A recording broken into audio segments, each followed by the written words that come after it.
What once was a best of 7 has now come down to a best of 3. A couple of 2-game winning streaks have seen to that. And now it's time for Game 5 of the American League Championship Series between the Chicago White Sox and the Toronto Blue Jays. Good afternoon, everyone, and welcome to Sky Dome here in Toronto, Ontario. I'm Greg Gumbel. Along with Jim Cott, on deck we have a matchup of Game 1. Juan Guzman for the Toronto Blue Jays, Jack McDowell for the Chicago White Sox. Over his last 8 starts against the Blue Jays, Jim, McDowell 1-6 record, an ERA over 6. The question is, does that matter now? Gives everyone a lot to talk about, Jack McDowell's lack of success. I really think with catcher Ron Karkovice, we'll see them change their pattern a little bit today. He's still too good a pitcher not to figure out a way to get this lineup out eventually. Juan Guzman, on the other hand, has never been beaten in American League Championship Series play, but he did get by with 8 walks and 3 wild pitches in Game 1. I don't think he'll be able to do that today and win. The song says, I don't care how you get here, just get here if you can. We're glad you're with us. Starting pitch when we come back.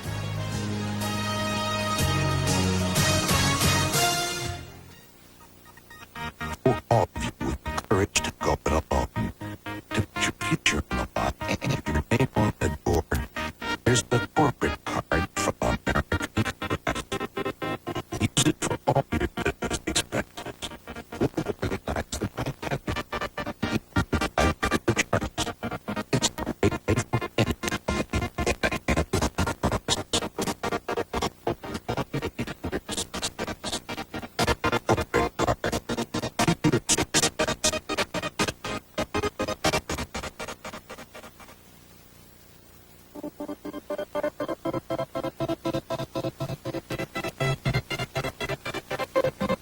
He could have had the 60th step. On the 18th grade. But all that Crowley ever did.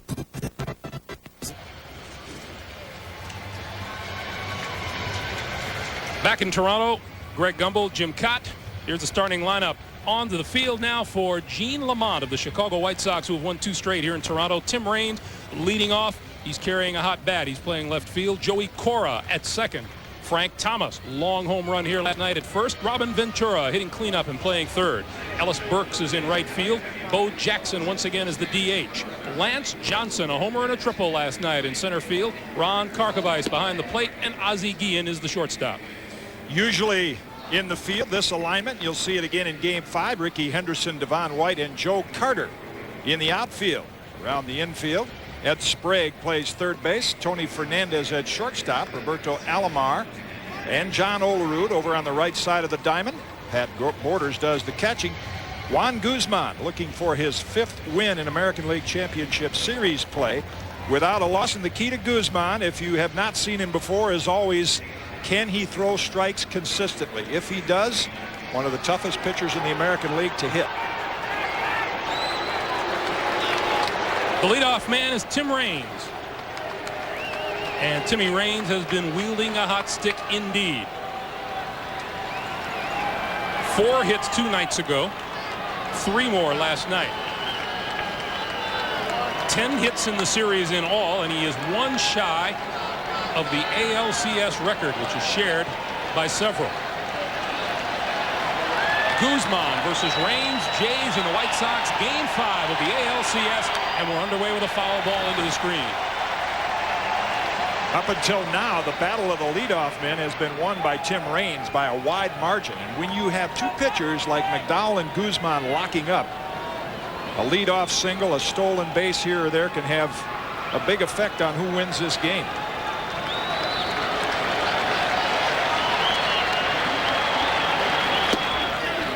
That's inside, 1-1. Tim Cheetah calling the balls and strikes behind the plate this afternoon.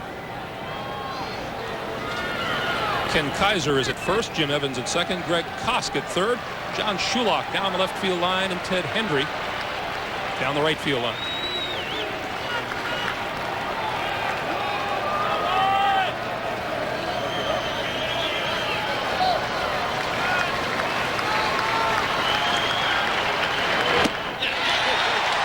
One and two.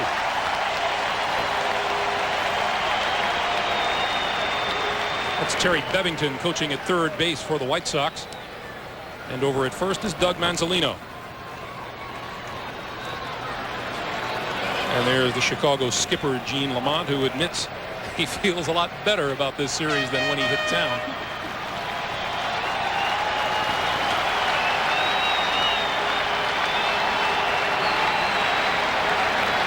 Ball and 2 strikes to Raines. 2-2.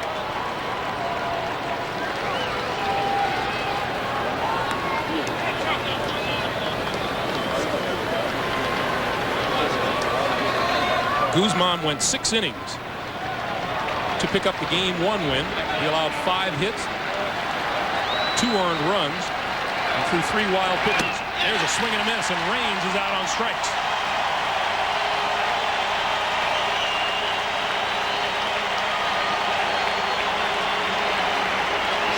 Juan Guzman was disappointed in Game 1. Despite getting the win in his performance, he said, I guarantee you I will have my good stuff if I go out there again in Game 5. And that high fastball is evidence that he had it against Tim Raines.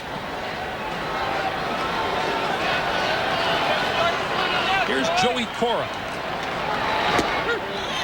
Another good fastball from Guzman. Saw the radar reading on that, 96 miles an hour, and his slider, perhaps the hardest in the major leagues, goes straight down.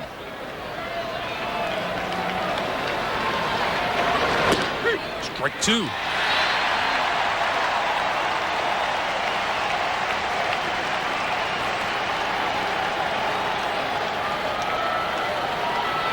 Even with movement on it, you'll see it come back just across the inside corner.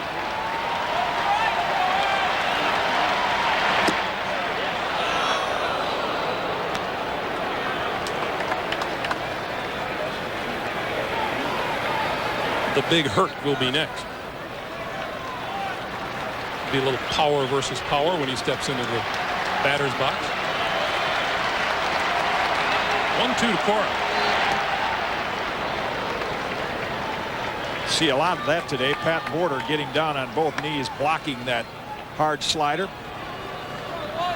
Guzman throws a lot of wild pitches, 3 in Game 1, and led the American League in that category during the regular season.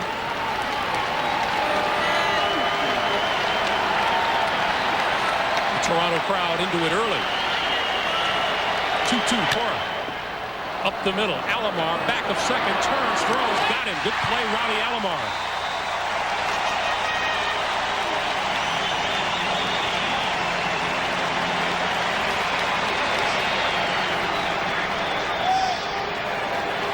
Cora tries to pull the outside fastball, and Roberto Alomar, along with Chico Lean to Kansas City, I think the 2 best second basemen in the American League.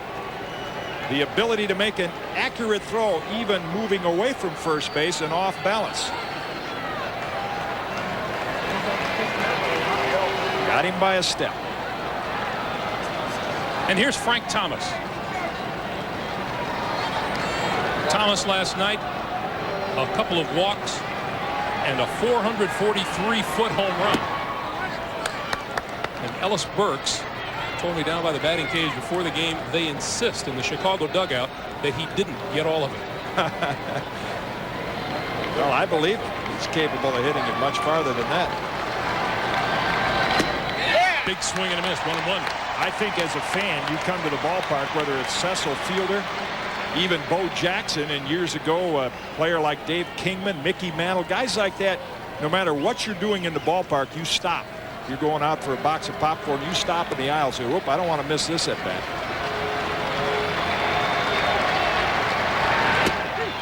1-2. You've made mention before, Jim, about how Frank Thomas dives out over the plate. There are a lot of hitters that dive into the ball that try to intimidate umpires and pitchers. I mean, that ball's a 1.5 feet away from Frank Thomas, and maybe caught a piece of the inside corner, but was barely inside. And he'll do that to try to keep the pitcher from throwing in there. See if Guzman goes outside here on 1-2. Fouled it off. Thomas has walked 9 times in this series. That is a new ALCS record. And he needs 1 more to break Jimmy Wynn's all-time league championship series mark.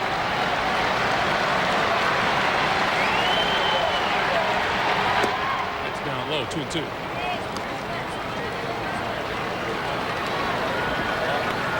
Talking about Frank Thomas's nickname, Big, the Big Hurt.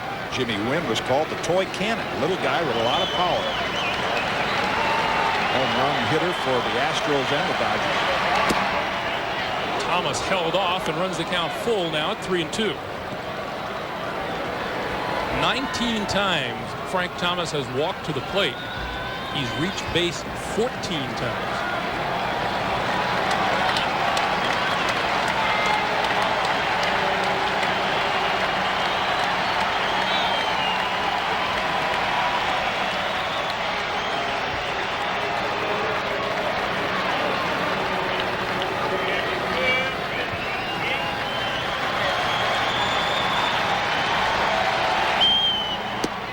Swinging. 2 strikeouts in the first inning for Juan Guzman. We'll go to the last of the first inning. Toronto coming up. Toronto manager Cito Gaston looking for a cure to a 2-game losing streak, but he puts the same lineup on the field. Ricky Henderson in left. Devon White in center. Roberto Alomar is at second. Joe Carter batting cleanup in right field. John Olerud at first. The designated hitter is Paul Molitor. Tony Fernandez is at shortstop. Ed Sprague is the third baseman. And the catcher is Pat Borders. They will face Jack McDowell, who went 6 2/3 innings in Game 1 in Chicago. Gave up 7 runs, 13 hits. Struck out 4 and walked 2. And there's a strike 1. Mentioned that Karkovice, the White Sox catcher, and McDowell may start changing their pattern against the Blue Jays hitters because of the lack of success he's had against them.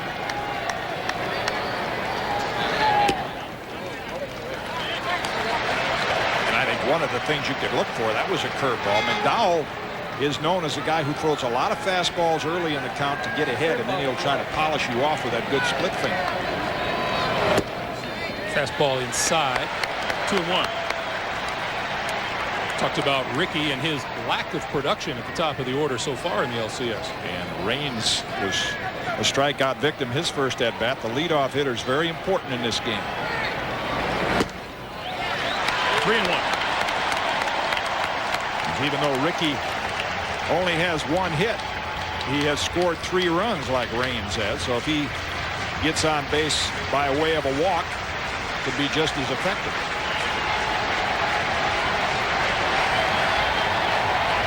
3-1. Base hit down the left field line. Into the corner. Henderson on his way to second with a leadoff double.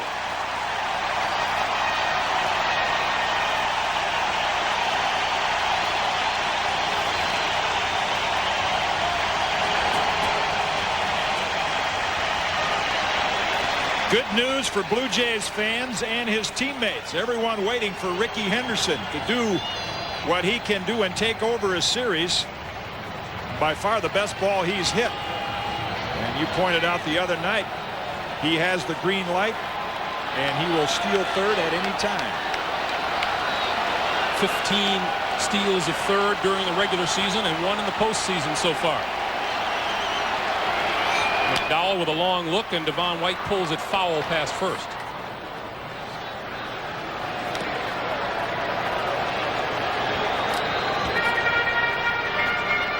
Devon White, an outstanding LCS so far.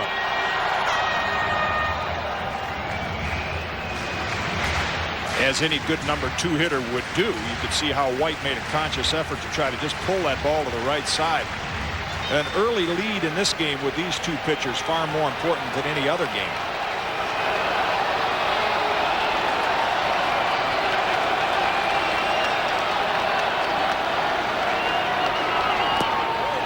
In the dirt. Reason it's important is, you know, when you're going up against Juan Guzman, if the Blue Jays get an early lead, White Sox hitters say, man, you don't score many off this guy, and you have a tendency to maybe try to do a little too much with the bat that you wouldn't do against an average pitcher. The same thing would be true of the Blue Jays against McDowell if the White Sox would get the lead.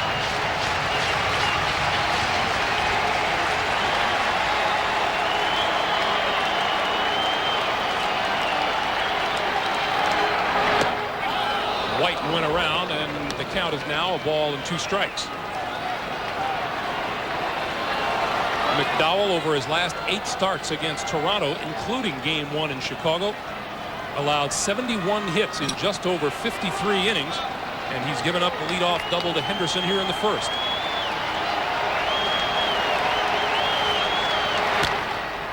Fouled away.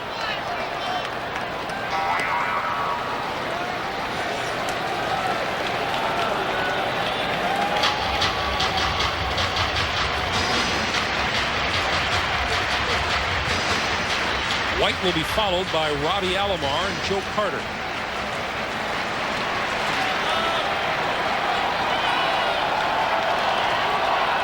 One and two. Another foul ball. See with the count 1-2 how McDowell and Karkovice keep that ball out of the way. They're going to try to prevent White from pulling the ball. That's how a guy gets to be known as a horse or the ace of the staff. You pitch a game like this, there's so much more pressure on every at bat. And there are very few pitchers that can do that. Match goose eggs with the other guy. And that's why a guy like McDowell stands out and will probably win the American League Cy Young Award. He's the type of pitcher Chicago wants in games of this magnitude.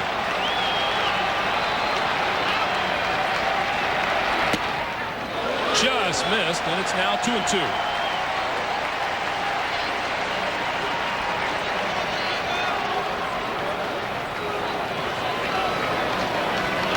Blue Jays skipper Cito Gaskin.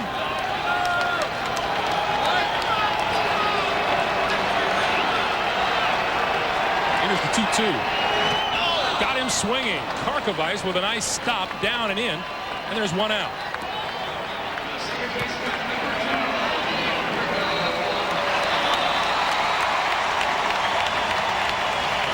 This is why they try to attack Jack McDowell early in the count, because he throws that split finger with that late down movement, gets hitters to chase it in the dirt.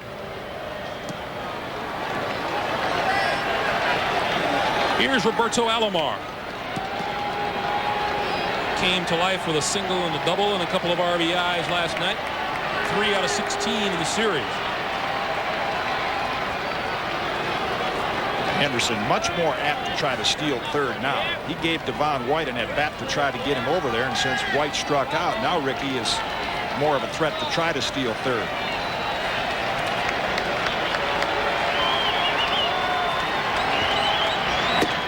Ball one. Talking to Robbie before the game and asked him how his role has changed since Ricky arrived, because he was at the top of the order, but now he's hitting in the number 3 slot. Says the biggest thing is you don't give yourself up in that number 2 position anymore. You're an RBI producer.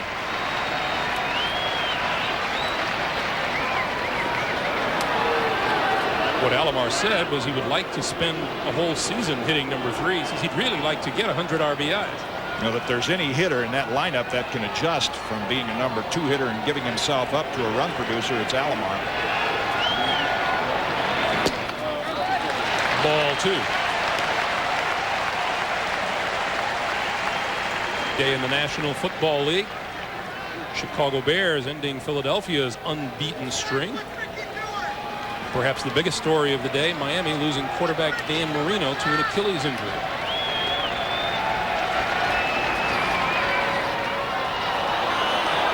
Consider that Alomar spent most of the season in that number 2 slot and still had 93 runs batted in.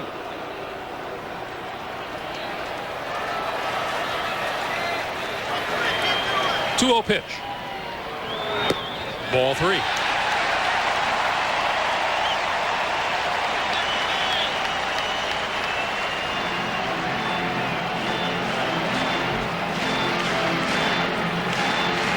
Alomar, as well as Devon White and Tony Fernandez, the switch hitters in that Toronto lineup, hitting left-handed against the right-hander McDowell today. That's called strike on the outside corner. Roberto didn't think so. And you can see McDowell did not try to throw it over the middle of the plate. This is almost like an intentional walk. He doesn't care if he walks in. He'll go after Carter and try to get the double play.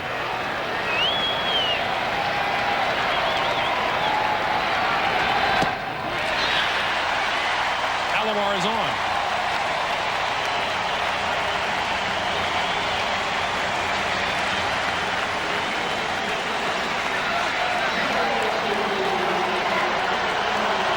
Here's Joe Carter. His 2-run single in the 3rd inning put Toronto on top for a while. He also walked and singled last night.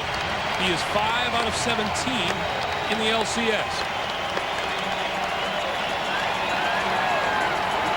What has been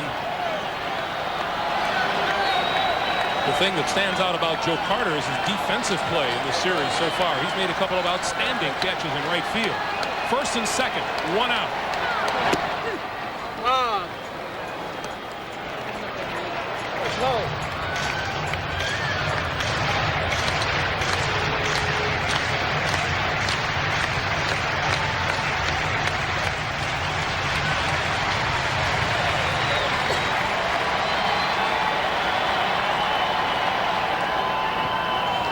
McDowell again bluffs Henderson back to second. This time Joey Cora sneaking in behind with the right-handed hitting Carter in the box.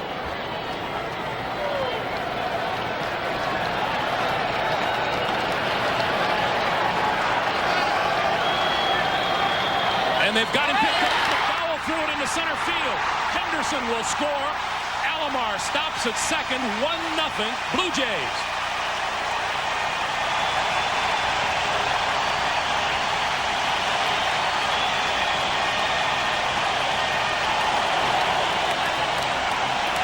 What will frustrate Chicago there is that McDowell had him picked off. The quick move, Ricky commits himself, but the throw is offline and Cora can't reach it. And again, the factor and influence of speed in a game like this. A little more anxiety, anxious to get it to second base, throws it offline.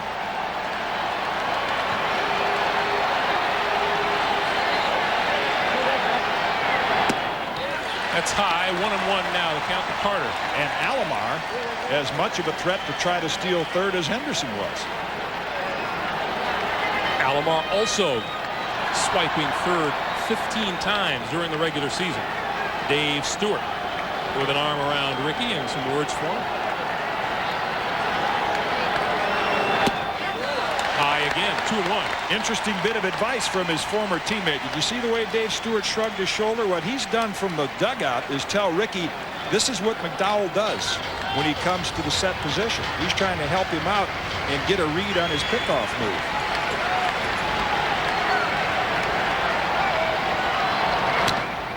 In the air, down the left field line.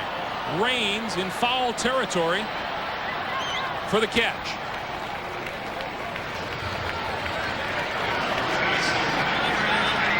That's out number 2 and brings John Olerud to the plate.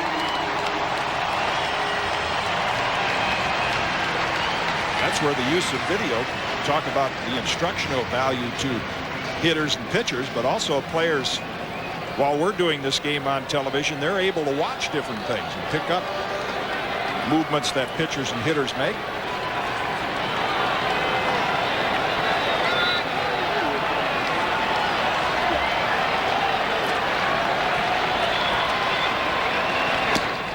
High and tight to John Olerud, who is 6 for 16, a .375 hitter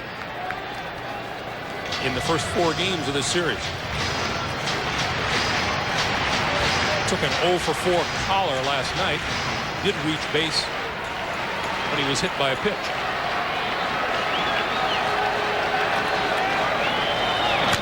There's a fly ball to right field. Burks going back to the wall, looking up, and made the catch.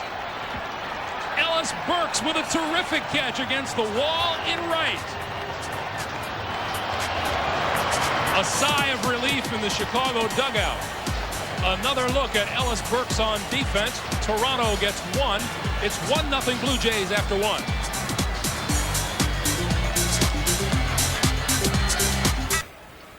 CBS Sports coverage of Game 5 of the American League Championship Series is brought to you by Toyota and their full line of quality cars and trucks. Toyota, I love what you do for me. The American Express card. Don't leave home without it. And by Budweiser, fresh, pure, natural, proud to be your bud.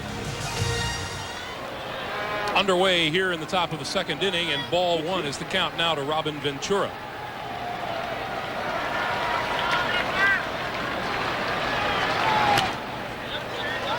And the foul ball back. The count is even now at 1-1.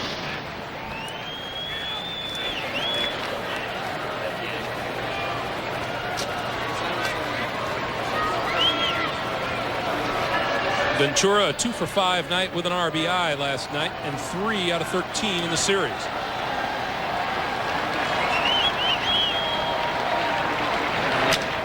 Hard, but right at Olerud at first. He'll make the play himself, and it's out number 1. Here's Ellis Burks, who made the catch against the wall and right to end the last of the first inning. Not only a great catch to save at least 1 run, but watch how he helped himself out. He gets to the wall. You see right there? He put himself in position. He felt the wall with his glove, knew where he was, and then he made the jump in the catch. So he knew exactly when to jump by putting that glove against the wall.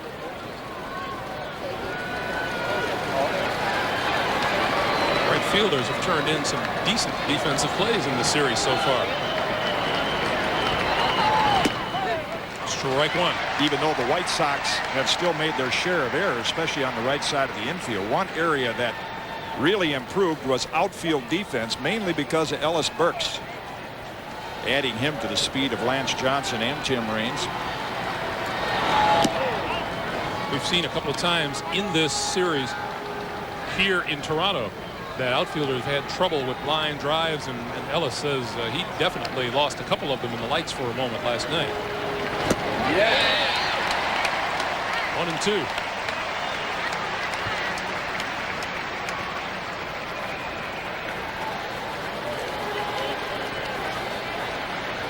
The Guzman slider, you see it break straight down right at the end.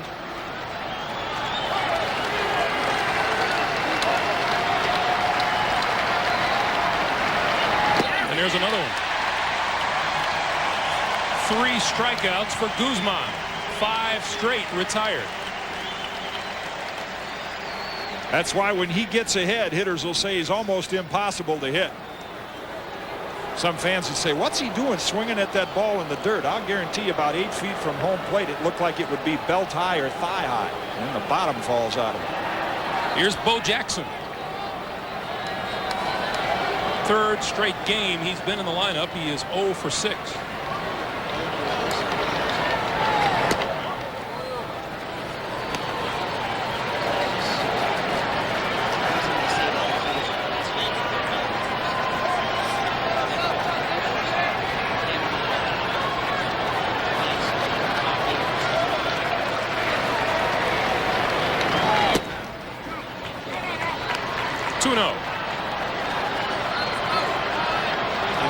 Department, Juan Guzman ranks right up there in the battle for 2nd place behind Randy Johnson.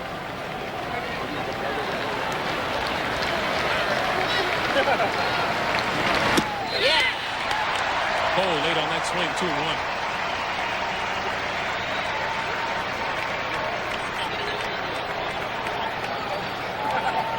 2-1. Anything above the belt, and that's where that pitch was. Tough for Bo to catch up with. See that little hitch in his swing? Best area for him to hit it is down a little bit in a breaking ball. And fouled off.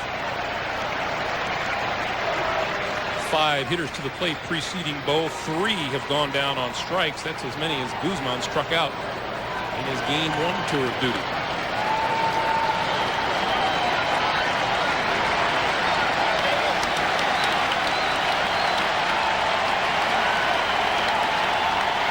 Two balls, 2 strikes to Bo Jackson. And the count is full. Guzman just reared back and threw that as hard as he could. See, Bo looked back at Pat Borders with a little grin on his face. Said it sounded like it was high and in.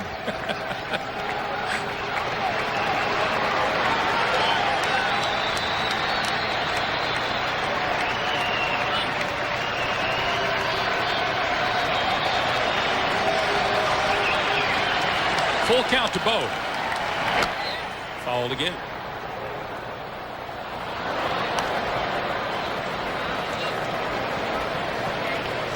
Prior to all 3 games here in Skydome, Bo has put on quite a show in batting practice. Hits some of the longer shots.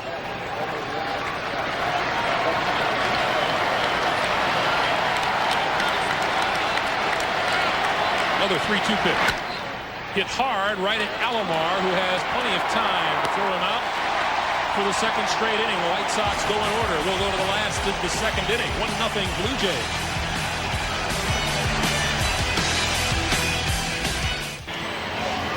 In game one, Paul Molitor was the hitting hero in the Blue Jays 7-3 win. Dave Stewart, the pitching hero in game two, as the Blue Jays took both in Comiskey Park. Strike one to Molitor here to lead off the last of the second. Wilson Alvarez tossed a complete game victory for Chicago in game three, and then Lance Johnson, a triple and a home run in last night's Chicago win, 7-4. Here we are in game five, the series tied at 2.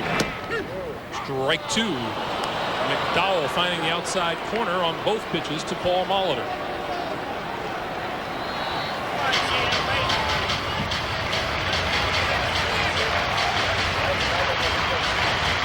You see Molitor's numbers.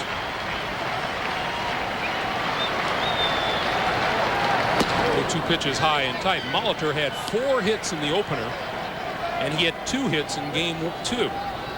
Returning here to Toronto, he had 1 hit in game 3, and he went hitless last night.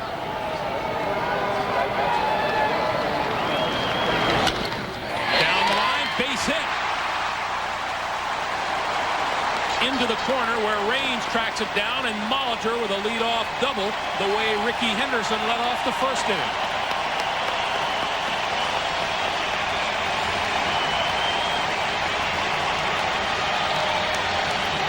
Those that have watched the first 4 games have heard us talk about Molitor's quickness, and there you see it. After going outside early in the count, McDowell tried to get in. You can get in on your average hitter, not on Molitor. Too quick in there. Ventura with a dive for it, but can't get the glove to it. In a series tied at 2, the 5th game, of course, is pivotal, Jim, but I would think much more important to the Toronto Blue Jays than to Chicago. Because going back to Chicago, they look at Alex Fernandez in game 6, who has pitched well against them, loves to pitch in cold weather. And then if it goes to game 7, Wilson Alvarez. The Blue Jays have not done well against left-handed pitching. You're right, much more important to the Blue Jays. Fernandez takes the strike after he shows bunt. Of course, the White Sox can turn that around and say, if they lose this game, they're looking at the most successful pitcher in American League Championship Series history to go against, and that's Dave Stewart.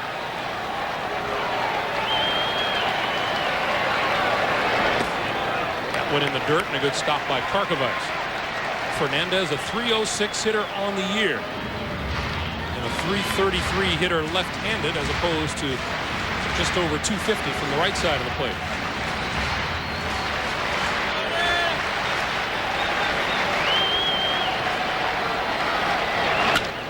Base hit left field. Leyva will hold Molitor at third. First and third, nobody out. And another hard hit ball off Jack McDowell. And crosses up the White Sox defense. I'm sure, like everyone else, looking for Fernandez to pull the ball. But he takes the outside pitch and just serves it that way. That had a little bit of a Rod Carew look to that swing by Tony Fernandez. Kind of cradled the bat, just served it into left field. And now it's Sprague, the hitter, with Toronto runners at first and third and nobody out.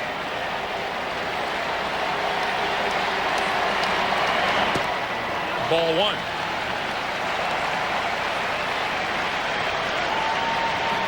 Ed Sprague has been the official inning ender for quite some time now. His last 6 trips to the plate, he has ended an inning.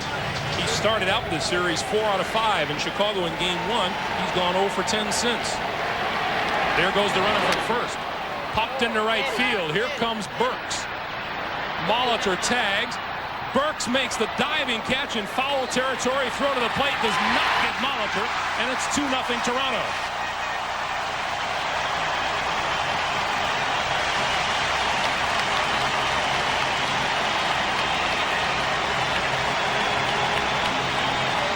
In all probability, if Burks makes that catch on the run without sliding for it, Molitor is still at third. Another look at Ellis Burks' fielding ability. 2 great catches already, but because he had to slide, Molitor tagged up and could score easily. Nick Leva well down the line. He's going to score the run first. Here's Pat Borders. McDowell chases Fernandez back to first.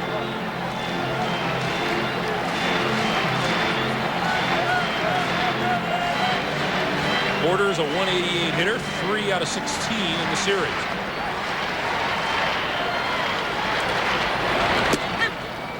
That's called strike. Nick Leva, topic of controversy because of waving Robbie Alomar home in last night's game, but he said Whitey Herzog told him when he first hired him, if you don't get some runners thrown out as a third base coach, you're not doing your job. You have to be aggressive.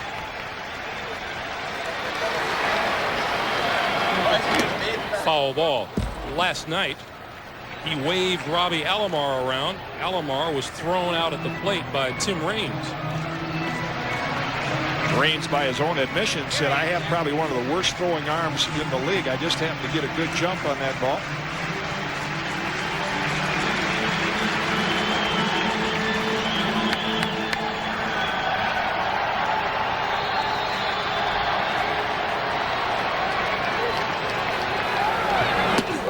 Went high and tight. 1-2. That pitch a result of Borders' previous swing. You can see Pat go out over the plate and try to take advantage of the hole between first and second. McDowell says, I'll put a stop to that. That is the perfect knockdown pitch. No intent to hit the hitter, no danger of hitting him in the head, but should serve its purpose. McDowell goes after Fernandez at first. McDowell has quick feet and a quick move, but he has an umpire at first base that is more strict on the balk rule than any other, Ken Kaiser. 1-2 pitch. Base hit right field. Fernandez dodges the bullet and makes the turn at second, moves on to third. Runners at first and third for Toronto.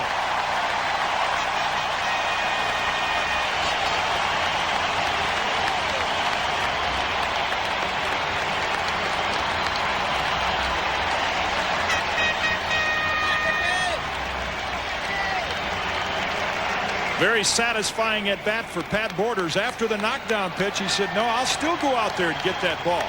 That's what he wanted to do early in the count.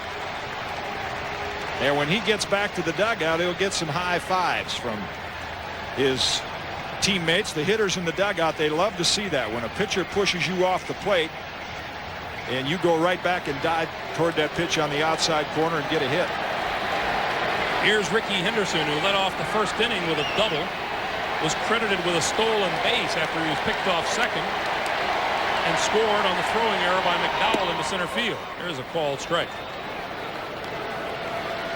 And some early action in the Chicago bullpen. Jose De Leon. About the only one that wasn't used last night.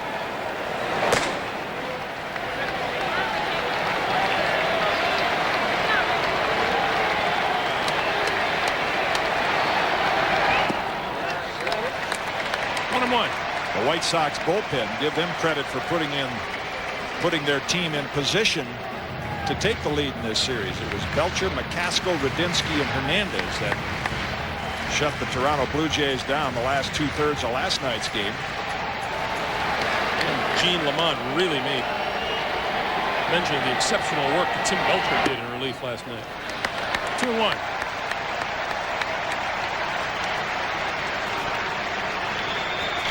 Both bullpens have performed pretty well.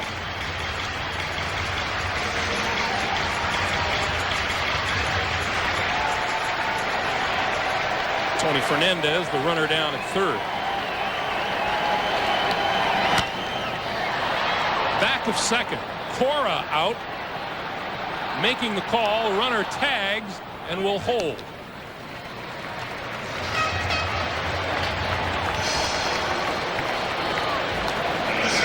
So Henderson doesn't get it deep enough to get the run home, and 2 out now with runners at first and third for Devon White.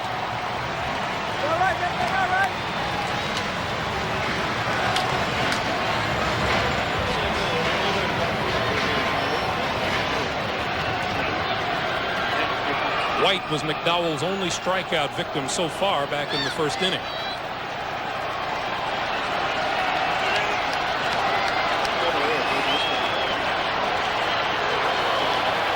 And he got him picked off first. Thomas will now run back, throw, and failed to throw the ball, and they didn't get anybody.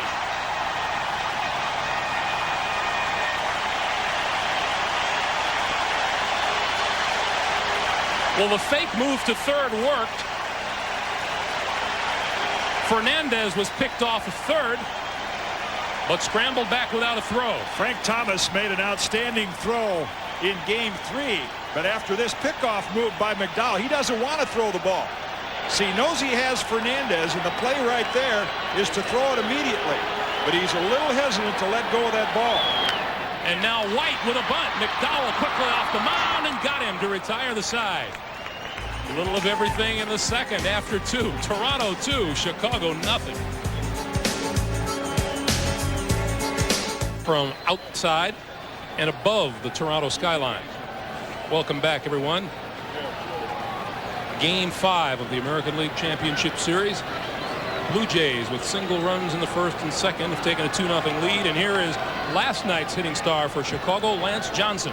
Bottom third of the Chicago order, Johnson, Karkovice, and Ozzie Guillen to face Guzman.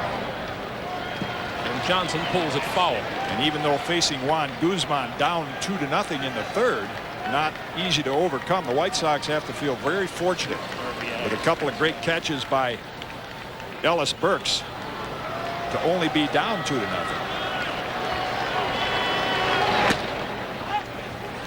Lance, understandably, taking a good deal of good-natured ribbing around the batting cage.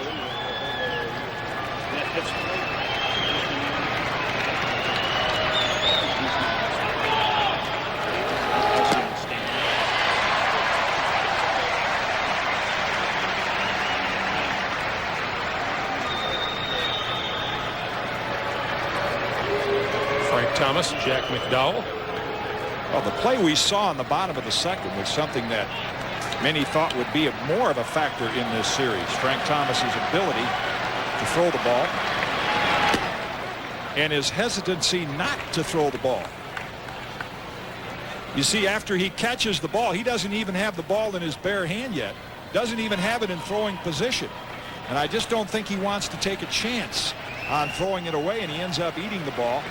The Blue Jays could have scored a couple of more, even though he's made a lot of improvement in that area. In the dirt now, and the count is full to Lance Johnson at 3-2.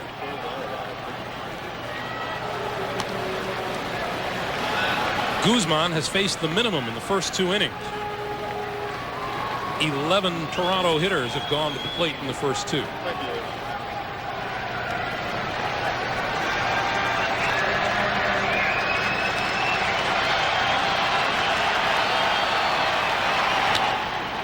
There's a shot to right field on the run. Carter makes the catch. That's about 3 of those for Joe Carter in the series.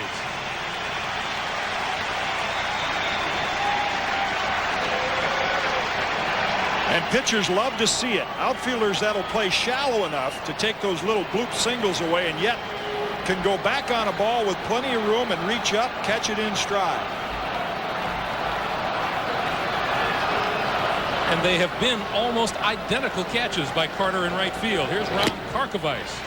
Karkovice looking for his first hit of this series. He's 0 for 12 and has struck out 5 times.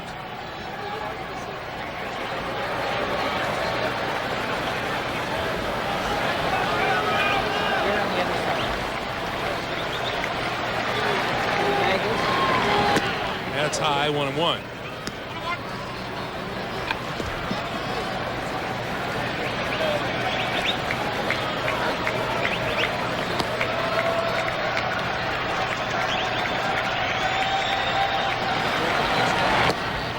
Two and 1. Carco hit 20 home runs this year for Chicago.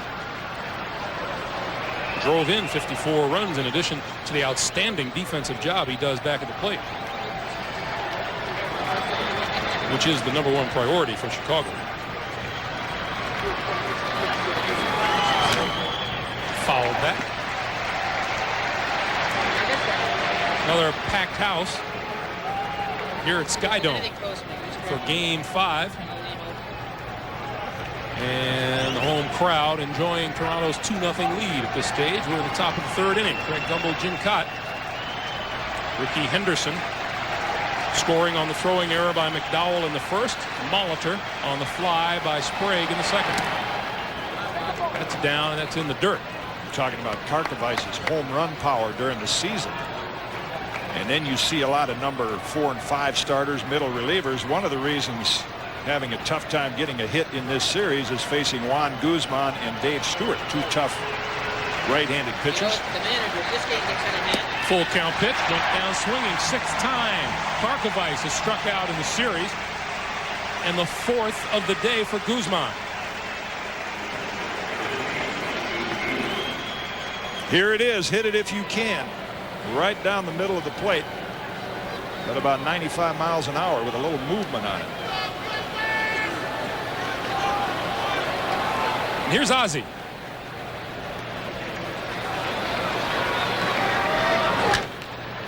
First pitch hit in the air, center field. Devon White drifting in. And first time through the lineup is no trouble at all for Juan Guzman. Will go the last of the third. 2-0 Toronto. CBS Sports coverage of Game 5 of the American League Championship Series is brought to you by Toyota, reminding you to always buckle up. Do it for those who love you. Dr. Pepper and your local Dr. Pepper butler. And by Meineke, you're not going to pay a lot for your muffler.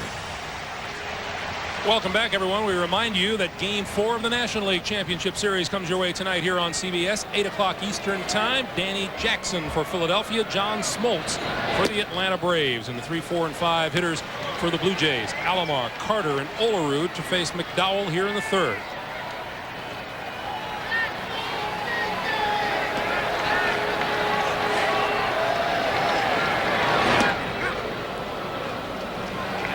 Alomar went around, and the count is even now 1-1.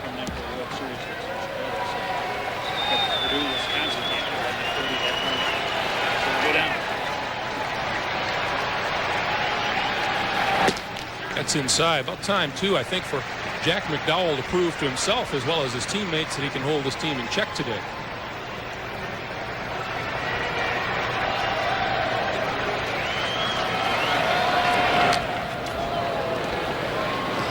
It is such a tough matchup, that lineup, for a right-handed pitcher.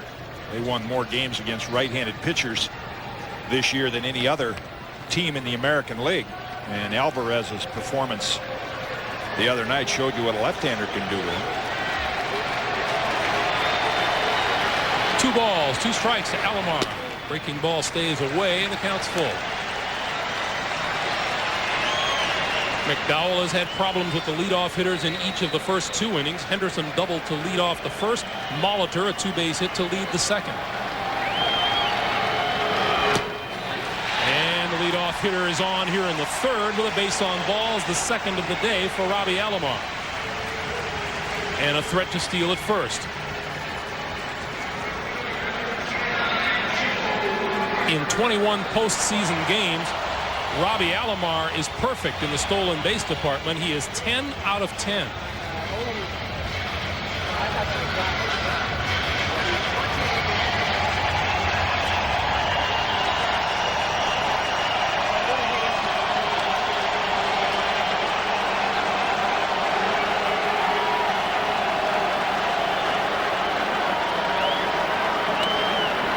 There he goes. Big jump. Karkovice won't even try it.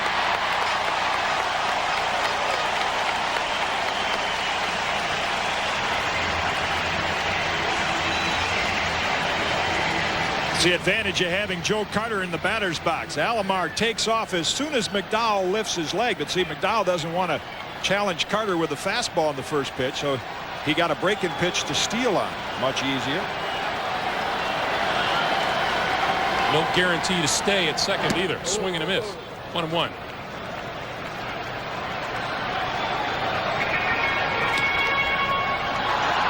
Will said, check that ball. That might have had a cut in it. Had a little sailing action at the end. It didn't look normal. Hitters will notice that unusual spin when he comes into the hitting zone. That one did look a little funny to Carter. Took the ball out of play. Did Tim Cheetah.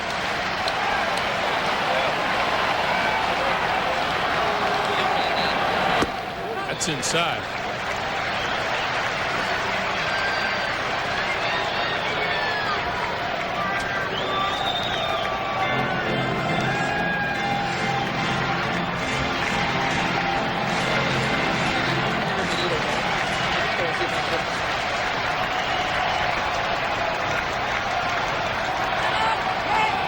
There's a time called by Tim Cheetah behind the plate before the pitch was delivered. Ideally, Joe Carter would like to hit the ball to the right side and advance Alomar, but he is a pull hitter. No matter where you pitch him, he usually pulls the ball. So that's a little tougher for Carter to do than most hitters. Nobody covering at second as Alomar goes diving back. This is the part of the game from the Blue Jays that we expected to see this entire series, but until now they've been held down and have not tried many stolen bases.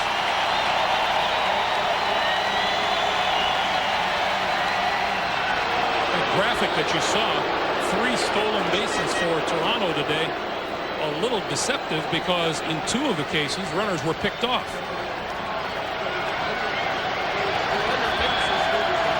And then Alomar's was just no contest.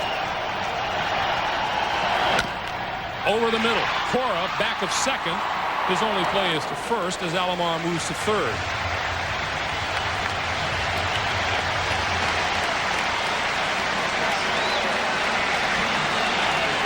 Joey Cora making the play back of second, and here's John Olerud.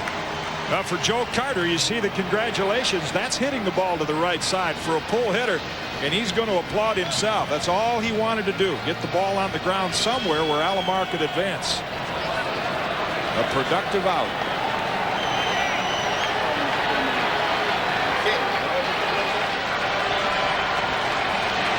White Sox infield in as Olerud looks at ball 1. Any other lineup, Olerud would be walked intentionally, but when you're looking at Paul Molitor in the on-deck circle, a little difficult to do. There's a base hit to right field. 3-0 Blue Jays.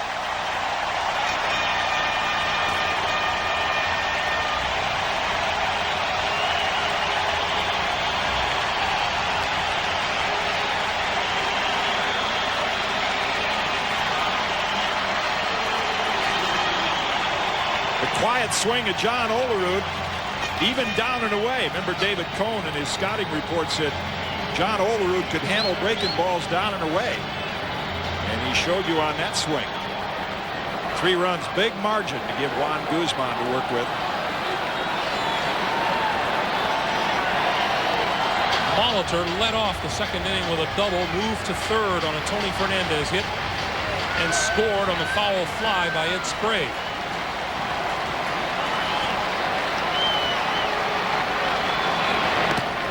In the dirt. What Jack McDowell is going through, and every pitcher has a team, whether it be a good hitting team like the Blue Jays or an average team that you don't have success against. Therefore, you have no success patterns to look back on. McDowell looks down at Molitor. He said, I don't really know one way to pitch him. I haven't had a lot of success against him, so you find yourself experimenting as you go along. Dangerous against this lineup.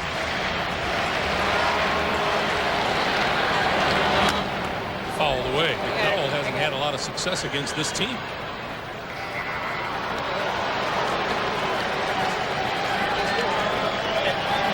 Joe Carter helped manufacture that run. Blue Jays 3 runs, 5 hits, no errors. The White Sox scoreless and hitless, and committed 1 error.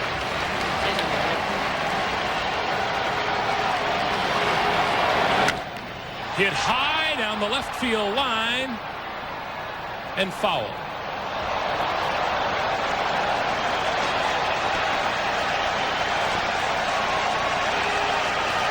You mentioned how quick he is inside. Boy, and the target is inside. I mean, if you're going to try to get Paul Molitor inside, get it way in there. Of course, they got it in far enough that all he could do is pull it foul.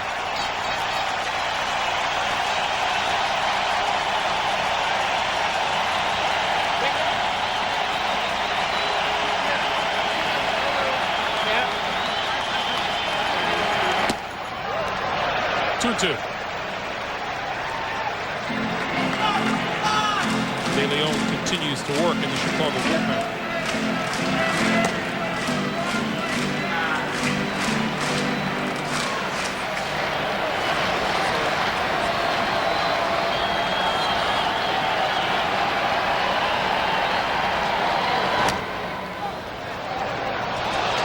Still 2 balls and 2 strikes.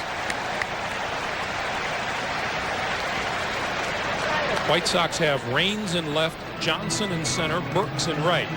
Ventura, Guillen, Cora, Frank Thomas third to first. A battery of McDowell and Karkovice.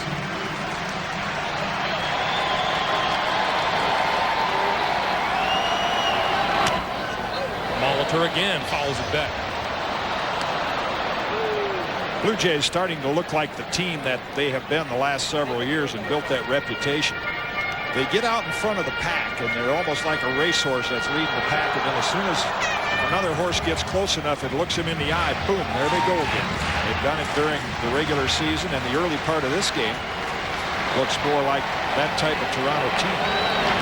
Yes! Bouncer gets away from Karkovice into the dugout, and that'll hold Olerud at second.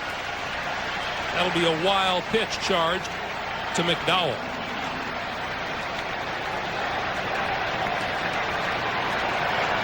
Paul Molitor caused that wild pitch with some of the tough pitches he fouled off. Then McDowell said, I'll throw him the perfect breaking ball. Down out of the strike zone, threw him a 58-footer.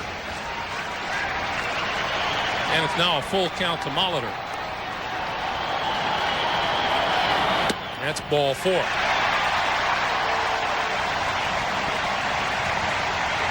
McDowell now clearly struggling. Here comes Gene Lamont.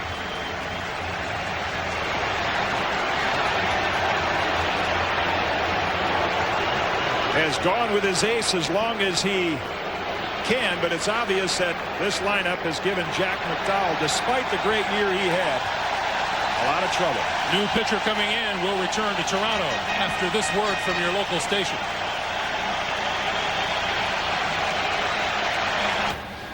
Jack McDowell on the Chicago bench. Runners at first and second. Olerud at second. Molitor at first, and the new pitcher is Jose De Leon. He'll face Tony Fernandez. Ball 1. And for the second straight game, the Chicago starter is gone with 1 out in the 3rd inning. Last night, the bullpen held him in, gave the White Sox a chance to come back. Foul pass first, 1-1. A little tougher job against Guzman. Jose De Leon came into the big leagues with the Pirates. Outstanding forkball. Took no hitters into a couple of his first starts. Was with the White Sox in an earlier tour of duty. Now pitching out of the bullpen again for Chicago. 2-1. In fact, he was traded away from the Sox for his now teammate Lance Johnson. Lance Johnson and Ricky Horton coming over for the Cardinals a few years ago. Ground ball down to first. Thomas down to second. Got the force there. Just barely beat Molitor.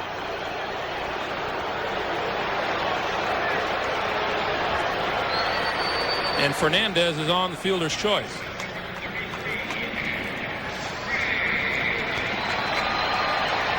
Thomas fields the ball, makes the pivot.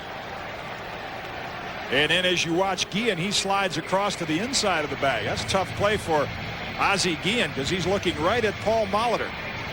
As the throw comes across Molitor, the other side. Just got him. So first and third and 2 out now, and here's Ed Sprague. His foul fly got run number 2 home in the 2nd inning, and he fouls it off.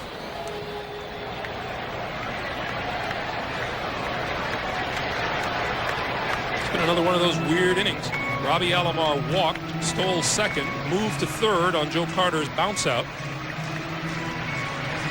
John Olerud singled him home and then was wild pitched to second. Molitor walked, and then the Fernandez fielder's choice. That's Olerud at third and Fernandez over at first.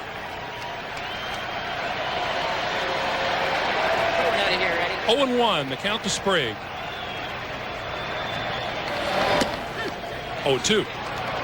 You mentioned the weird inning and a lot of things that have happened in the early part of the ball game. Toronto has actually advanced 6 bases without even hitting the ball. 3 steals, 2 advanced on McDowell's error, and 1 on a wild pitch. Hit in the air to left field. Raines is there. And Sprague ends another inning, but the Blue Jays add another run. A look at downtown Toronto. After 3, it's 3-0 Jays. Game summary is sponsored by AT&T. Back in Toronto, where Jack McDowell is gone, the starter for the Chicago White Sox, he just didn't have it in 2 1/3 innings and left in the 3rd. And problem is for Toronto, they're getting back into the groove, and they've got Juan Guzman cooking pretty well. And the impressive thing about Juan Guzman in the early part of this game, you don't see many pitches in the dirt. Not as many wild pitches. His control is there. His stuff is there. It's going to be tough for Chicago to overcome 3-run deficit against him. Guzman has faced 9 hitters, retired all 9. He starts at the top of the order here in the 4th with Tim Raines.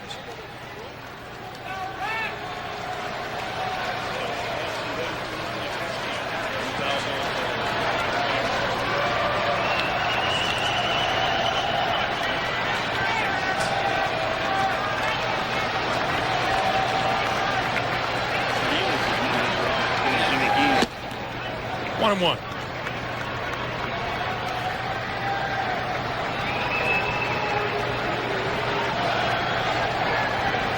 If you're curious, Vida Blue and Jimmy Key hold the ALCS mark of 11 consecutive batters retired to start a game. John Tudor, the NLCS record, 14. I think you'll see some very patient at-bats right now. I'd be surprised to see many Chicago hitters try to attack Guzman early in the count. You have to hope that he'll beat himself, that he'll get out of his rhythm and start walking people. Down the left field line, foul, 2-2.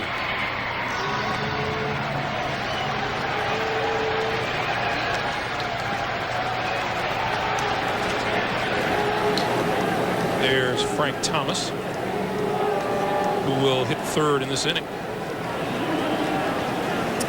And was one of Guzman's 4 strikeouts so far.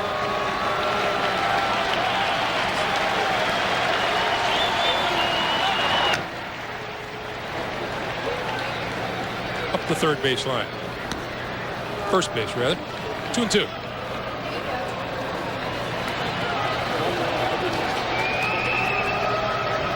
It's that hard slider down and in, no shin pad for Tim Raines, and that's usually what happens. Actually, that caught the inside of the right knee.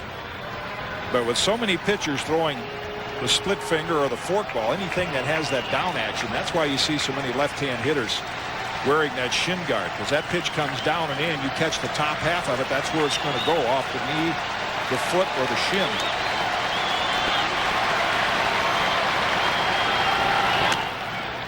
Another foul ball.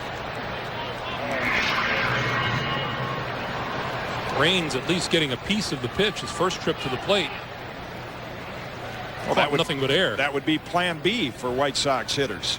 If he's not going to walk people, at least get the pitch count out and force Cito Gaston to go to the bullpen. Danny Cox was effective earlier in the series, but the middle relief of Toronto during the season was a trouble area. Center field. Devon White cruising back to make the catch.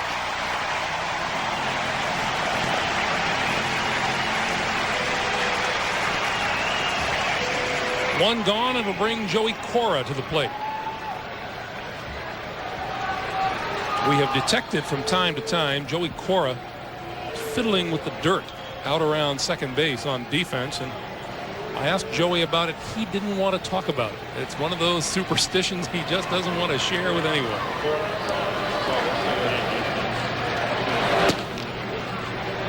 Some hitters have a spot in the batter's box. They'll always make a particular mark or out at the position where they play.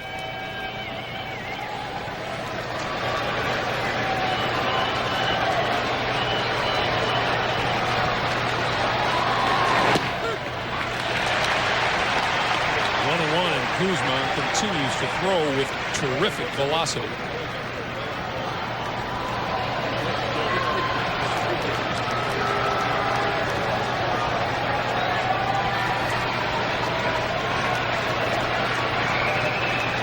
That was a 94-mile-an-hour fastball for the last strike.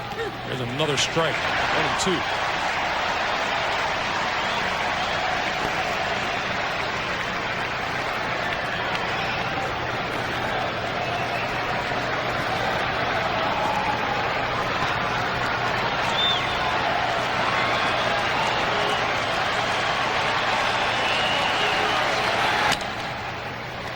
Olerud makes the scoop and the play, and that's 11 straight retired by Juan Guzman.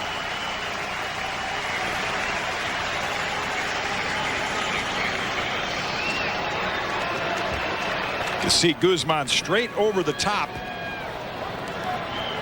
and the fastball in on the hands. 2 out here in the 4th, and Guzman has now tied the ALCS record for consecutive batters retired to start a game.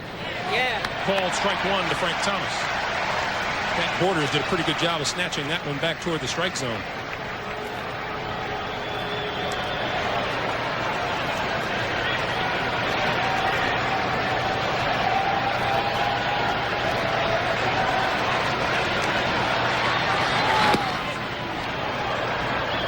One and one. What pitching coach Galen Sisco looks for with Guzman is his eyes. When his eyes are zoned in right at Pat Borders, as they are now, then Sisco says everything is all right. Full house at Sky Dome for Game 5 of the American League Championship Series. Greg Gumbel along with Jim Cott. The Blue Jays with single runs in the first 3 innings have a 3-0 lead, and Juan Guzman has not allowed a base runner so far. 2-1 pitch. Ball 3. In the first inning, a throwing error by Chicago starter Jack McDowell got Ricky Henderson home. Sacrifice fly in the second by Ed Sprague. And John Olerud's RBI single in the third.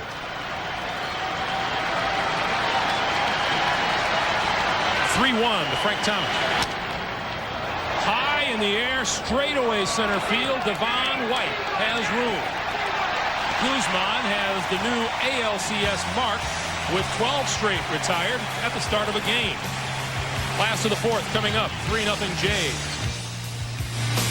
To the right of your picture, Island Airport on Toronto Island, just off of downtown Toronto, Ontario, as we start the last of the 4th inning.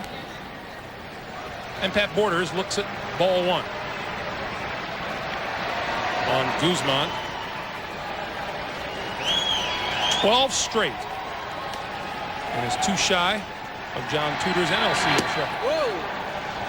I played with Joaquin Andahar, helped the Cardinals win the World Series in 1982, and he used to say, "I'm one tough Dominican." Well, there's one tough Dominican right there, is Juan Guzman. Dodgers don't give up on young pitchers very often. They let him get away. Deep but foul down the left field line.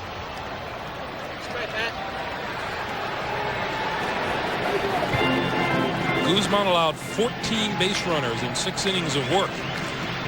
In Game 1 in Chicago, he has allowed none so far today. And the count now even at 2-2 to Pat Borders. Borders singled back in the 2nd inning and was credited with a stolen base when he was picked off, but no one made a play on him, and he goes around for the strikeout there. So De Leon registers his first K of the afternoon. Now, if you had Juan Guzman and Jose De Leon when Jose first came up to the big leagues side by side, You wouldn't mind taking DeLeon's stuff either, as you see Borders well out in front of that one. Just has never found a way to be a winning pitcher in the big leagues. Been one of the great mysteries, I think, over the last 7 or 8 years, why he has not been a winner. Ricky Henderson looks at strike one and questions Tim Cheetah's call. Doubled and scored in the first, and popped out to Joey Cora back in the second.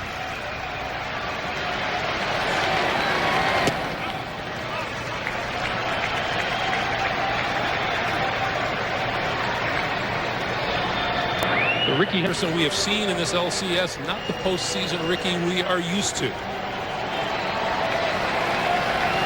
But there's still time. That's called strike 1 and 2. Come on, Ricky.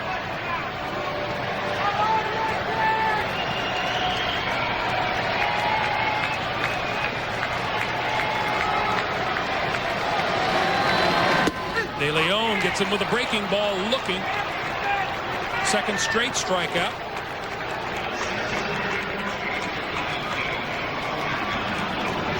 And now you know why it's been a mystery that he hasn't been. Well, look at the break on that pitch.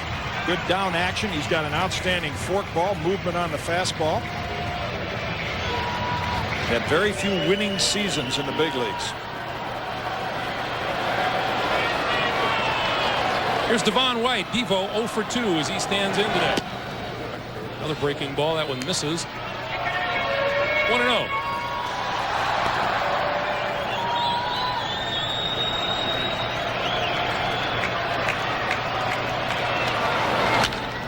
Ground ball, fair ball over the bag at first. White around first, on his way to second with a double. Third double of the afternoon for the Blue Jays. And the fifth hit. Inside part of the plate, White pulls it right down the line, and with his speed, the only question is whether it caught a piece of the bag. Ken Kaiser said it did. An easy double. Make that 6 hits on the day for Toronto.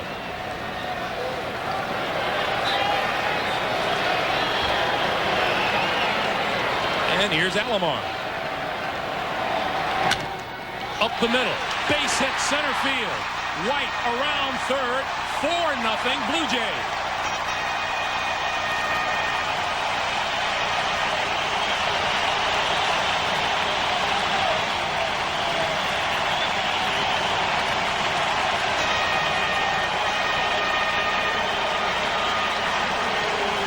Producing runs, nothing new for Devon White and Roberto Alomar, as De Leon never gets or attempts to get the glove on the ball, with White leading off and Alomar hitting second in the 1991 championship series. They set the all-time record between them, hit .415. Last time Alomar was at first, he took off. Strike 1 to Joe Carter. They backed that up last year as a 1-2 combo by hitting .388. So even before Ricky Henderson got here, the Blue Jay lineup has been productive at the top, more so.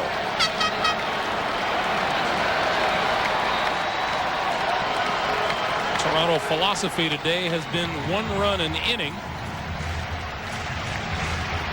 and let Juan Guzman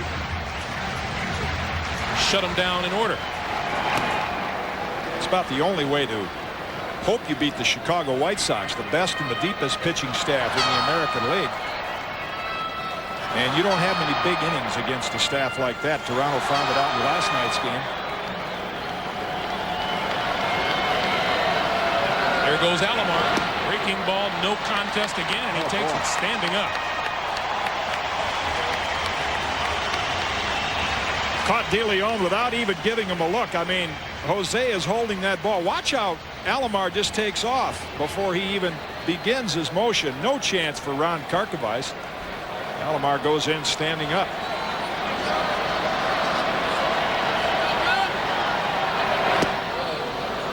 Got him swinging, and that'll do it. But the Blue Jays get their daily ration. 1 run in the fourth. We've played 4, and it's 4-0 Toronto.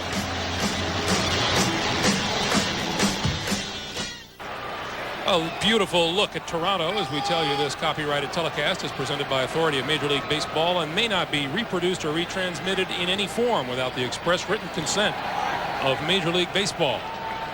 We go to the fifth. Chicago still looking for its first hit against Juan Guzman. Robin Ventura swings and misses. It'll be Ventura, Burks, and Bo Jackson. Guzman has faced 12 and retired 12. 1-1. Mentioned him coming up in the Dodger organization back in 1985. Pitched there for 3 years and then was traded for Mike Sharperson. The Dodgers had no reason to believe that he would ever be successful. Couldn't get the ball over the plate. And they just didn't feel like he'd be a big league pitcher. Galen Cisco, the pitching coach, said they really didn't make a lot of adjustments. He went down to pitch winter baseball 1 year and all of a sudden started throwing strikes, having success. They just made one little mechanical change in his delivery that is a problem for a lot of young pitchers. Straight up. Down the line, Sprague making the call and making the catch. 13 straight retired. Here's the mechanical change. Watch when Guzman's hand comes out of the glove and gets to its lowest point right there. Now his arm is going to come straight up in the air and then over the top. What happens with a lot of pitchers is when the hand gets at its lowest point, it goes back toward first base. They hook the ball. Ellis Burks, swing and a miss. And when you hook the ball, instead of getting back up on top as Guzman does, the delivery gets a little flat. And your control is not as good. And that's really the only adjustment they've made, and that's what they look for with Juan Guzman. If he's locked in with those eyes right now, Galen Cisco says he has no mechanical worries, just thinking about where to throw the ball. That one hit high and deep to left field. Henderson back, looking up and watching it go. Well, that breaks the no-hitter and the shutout, and Chicago is on the board with an Ellis Burks home run.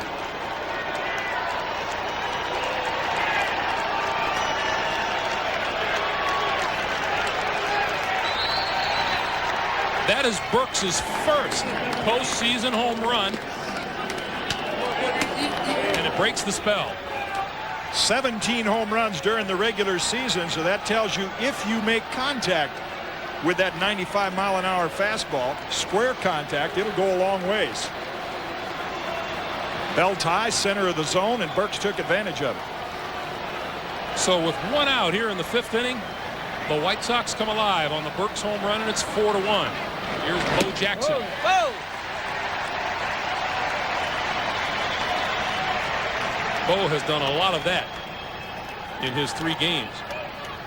And some wonder why is Bo Jackson in there instead of George Bell. But if you look at his 15 home runs, 9 to the opposite field. Despite the high strikeout total, he's still a threat on a mistake to hit a long ball.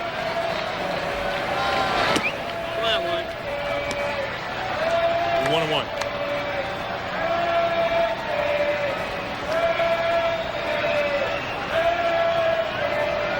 Number 7 on the bottom of that bat.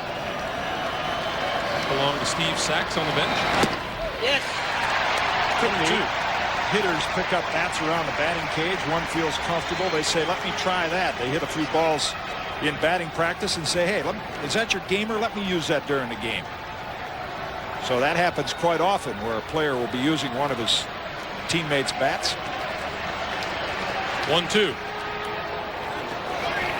What about a 54-footer? And we're in the fifth inning, which tells you how improved Juan Guzman is from game number 1. Because Borders had to block about a dozen of those in game 1. Talked about the 2 of the starters for these Blue Jays, Guzman and Stewart. Stewart gets the start in game 6 Tuesday night at Comiskey Park. 2-2 pitch. Bo had himself a pretty good swing at that.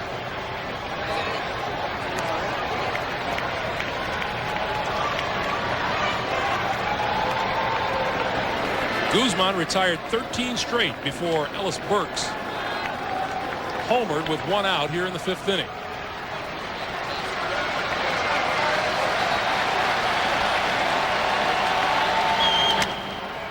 Bo hits it to right field. Carter back to the track, looks up, and makes the catch.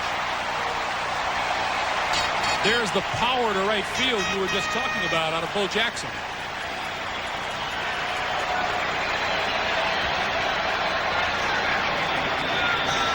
See, he can't use his lower body as well because of the hip surgery, but watch the arm speed. Just lashes at it with those powerful arms. And that's why, despite perfect mechanics as a hitter, he's still a threat. Another 3 feet, and Bo had himself a home run. Lance Johnson fouls it off down the third base line. Well, if there's anything to be taken as encouragement for Chicago, it's the fact that the last 2 balls have been well hit. In fact, there have been a couple. Remember, Joe Carter made a fine running catch on Lance Johnson leading off the 3rd inning. Johnson stands in 0 for 1 after the big night here last night. 1-1. Part of that is also the 4-run cushion. That's a lot of runs for Juan Guzman to work with, and I'm sure going to the mound in the 5th inning, his main goal is don't walk anybody. Challenge him. Make him hit the ball. Took something off of that one, 22. Yeah, just to add to the outstanding slider and fastball, then he throws this little number at you. A changeup breaking down and away. And even his changeup is probably in the low to mid 80s. And Johnson follows it back.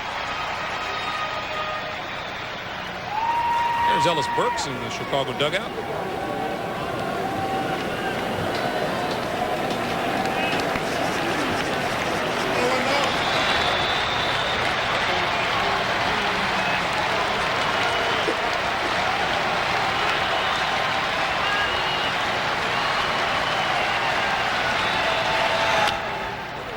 Slow roller.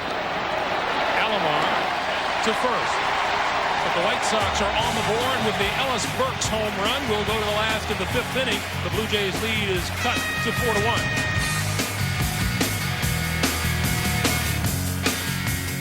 Tonight on CBS, Game 4 of the National League Championship Series. Game 5 in Atlanta tomorrow afternoon. And then if necessary, Games 6 and 7 back in Philadelphia. Atlanta leading that series 2-1.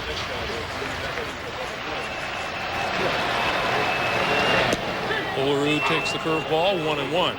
Danny Jackson and John Smoltz tonight. Smoltz has struggled a little bit more than the other Atlanta starters, and the Phillies pitching staff early in the year was the best in the National League. That's what got him off to that quick start. Jim Fregosi looking for a solid effort out of Danny Jackson.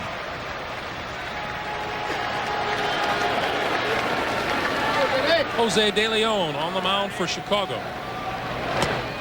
Now 3 balls and a strike to John Olerud. On Tuesday night, we'll be back at Comiskey Park in Chicago. Starting time 8 o'clock. Our first pitch would come at 8:12 Eastern time. Dave Stewart will go for Toronto. Alex Fernandez for Chicago. Foul ball. Count now full at 3-2 to Olerud. The matchup there between Stewart and Fernandez in Game 6 will be Dave Stewart's success in postseason play against Alex Fernandez, who has handled the Blue Jay lineup this year, and with that outstanding fastball. Figures to be a little cold in Comiskey Park, right? He loves to pitch in cold weather. Not the kind of weather to be a breaking ball pitcher. Foul ball again. Would you generally say that pitchers have the advantage in cold weather? No question. If you have a good fastball and you can throw it over. Now, if you're talking about a soft tosser depending on a curveball or a screwball, no, because it's difficult to get a grip on the ball in the cold weather. Ball slips out. They're very slick. 3-2 is outside, ball 4. Once again, a leadoff man reaches for the Blue Jays. That matchup down in Atlanta, we've been raving about the White Sox young pitching staff, and Danny Jackson's name comes to mind. It was the Kansas City Royals back in the mid-'80s that came up with 3 outstanding young pitchers when they made it to the ALCS. Danny Jackson, Mark Gubazza, and Brett Saberhagen, when they were all about the age of Alvarez, Beret, and Fernandez. Makes you think back even to the Baltimore Orioles kitty core.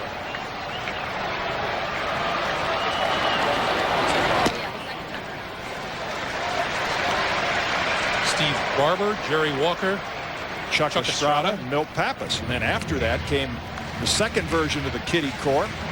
Jim Palmer, Wally Bunker, and Dave McNally. Those guys were all youngsters when the Orioles won the championship in '66. Paul Molitor takes ball 2.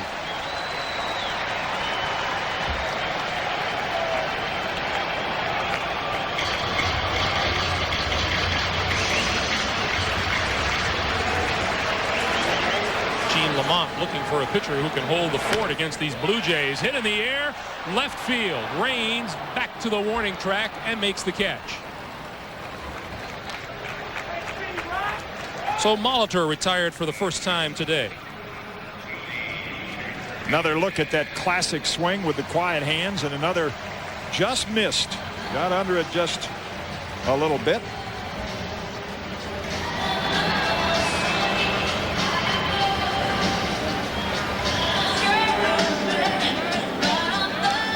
Score wherever you are.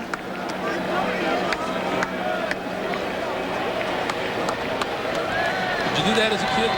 Keep score? Didn't get to go to that many games, but when I did, I scored.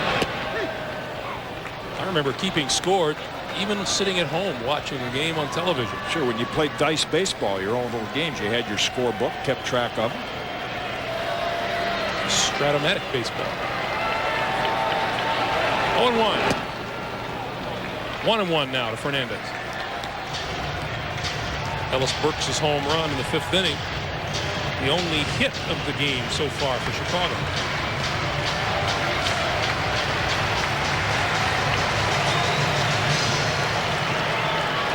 Olerud is on at first with 1 out. Ed Sprague would be next. Popped down to third base line. Ventura chasing and has it.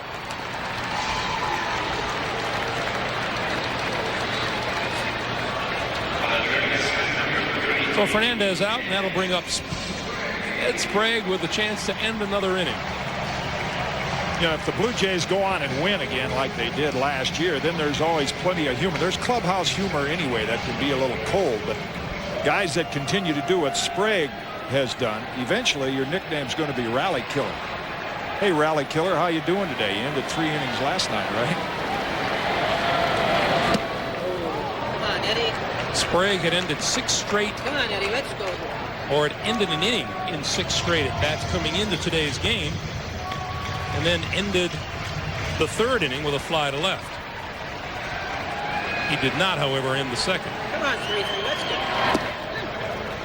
And he's now looking at an 0-2 count.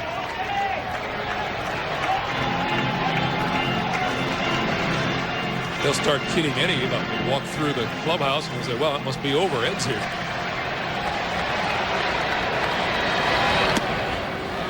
One and 2.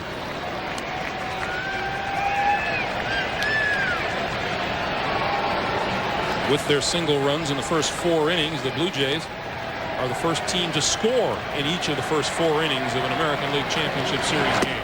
And it's Ed Sprague time once again with a swing and a miss. And we'll return to Toronto after this word from your local station.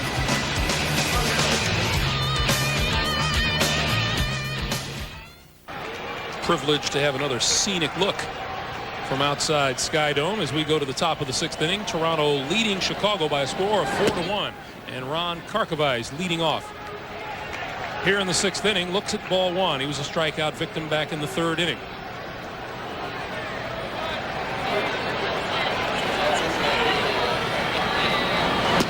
Guzman with infinitely better stuff than he had in game 1.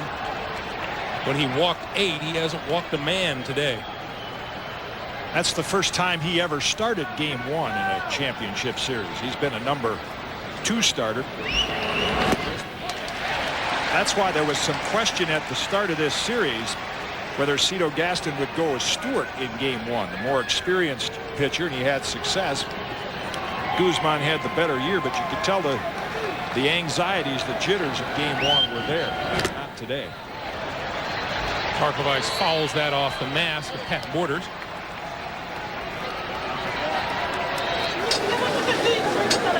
always finds stuff to eat. Mosquito. Good day for that on a cold day outside.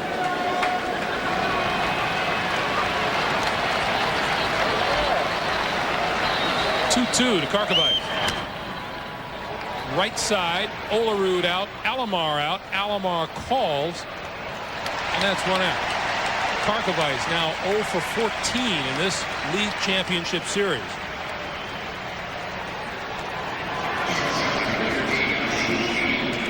Toronto's been in so much postseason play, and John Olerud has been an all-star. So many baseball fans follow the game closely, are familiar with him wearing the batting helmet even in the field. But for those that are casual fans, there is a reason for it. Strike one to Ozzie. While a junior at Washington State, rather, where he went to college, he suffered an aneurysm. Not only baseball career in danger, but life in danger for a short period of time. But now in the field to guard against any blows in the head, he wears that. There's a base hit to center field for Guillen, the second Chicago hit of the day.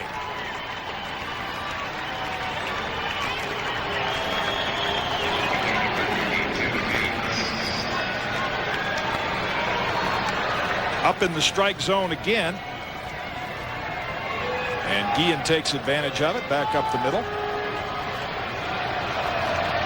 So to the top of the order now, and Tim Raines. Raines with a strikeout and a flyout in his 2 trips.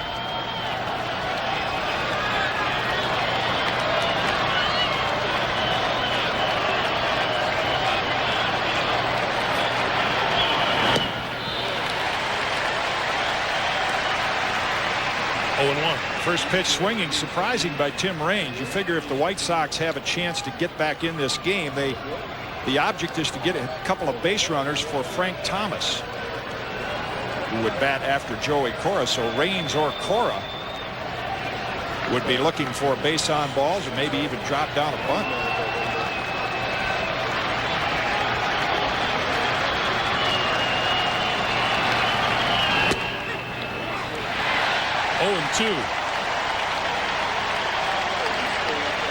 There have been a fair number of complaints with Tim Cheetah's calls today. Swung at a bad one on the first pitch. And that one right on the corner for a strike.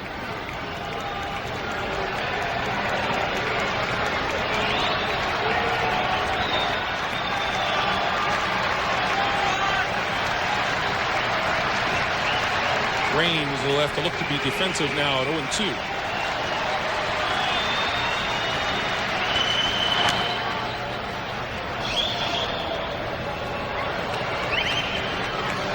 Here's David Cohn's scouting report on how you pitch to Tim Raines. Tim Raines is a great leadoff hitter. He was the Ricky Henderson of the National League for years. He's a double threat. He can hit a home run from a first pitch fastball to working a walk and getting a steal. I think if you get ahead of Tim, you've got to try to exploit him down and away with off-speed pitch, either breaking balls or changeups. Guzman with an 0-2 advantage right here. And Raines called time before Guzman broke on the mound. We've seen that a couple of times, and that's the deliberate pace of Juan Guzman. You get in the batter's box as a hitter, and you have your own little rhythm, and you're all set and you're ready for the pitch to come, and Guzman just holds the ball, and then eventually you want time to get reset. Guzman, one of those who will slow down considerably with runners on base. Guillen at first, 1 out. Liner, Alomar has it, the first, double play.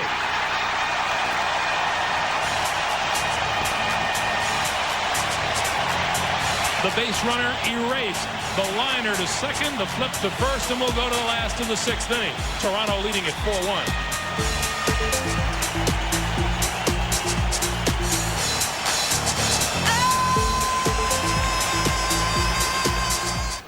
To Toronto, Greg Gumbel, Jim Cott, as we go to the last of the 6th inning.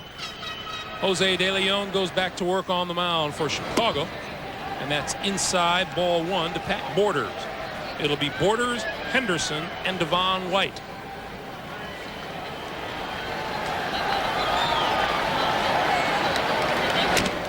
Broken bat. Popped up, back of second. Guillen calls off Cora for the out.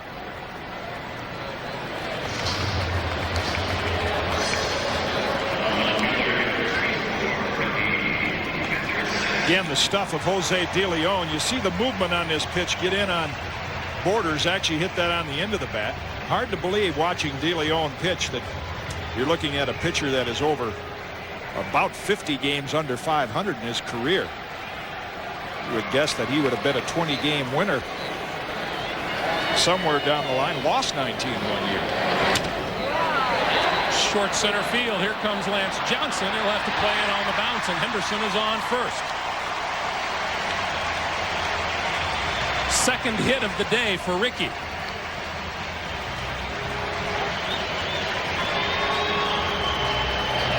Wasn't the hardest ball he ever hit, but Ricky will take it. Not pretty, but effective, and those are the kind of hits that, with Ricky Henderson's speed, you could turn into a run.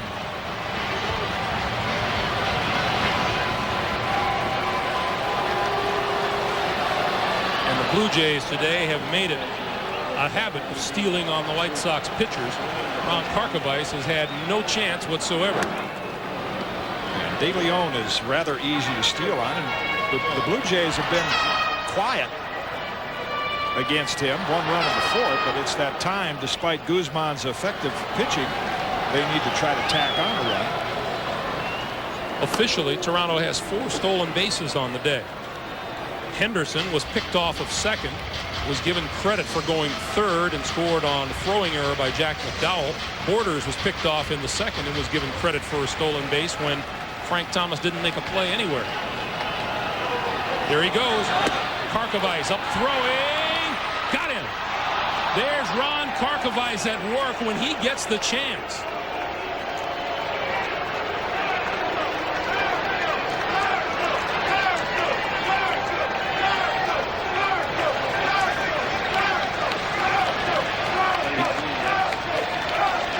There's the jump by Henderson. And I mean, when he gets thrown out and looks back at Karkovice, he said, how'd he do that? Boy, he comes out of the chute in a hurry.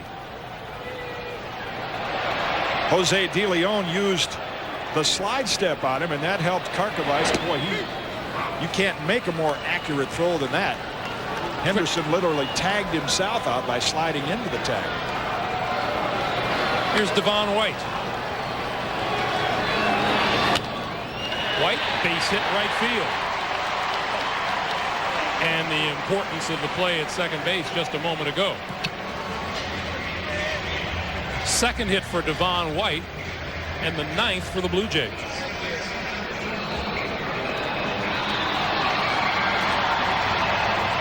They'll probably try it again, Devon White. Notice Gene Lamont has kept his bullpen quiet. He would love to see Jose De Leon pitch the rest of this ball game.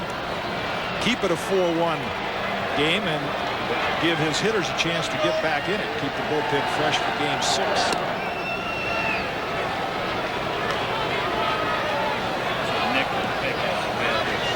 Robbie Alomar walked in the first, walked and stole in the third, singled for an RBI and stole a base in the fourth.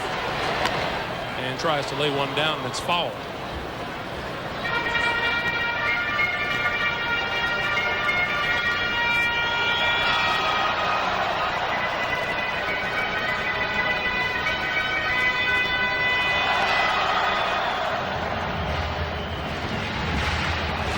Gaston to Nick Leyva to Robbie Alomar.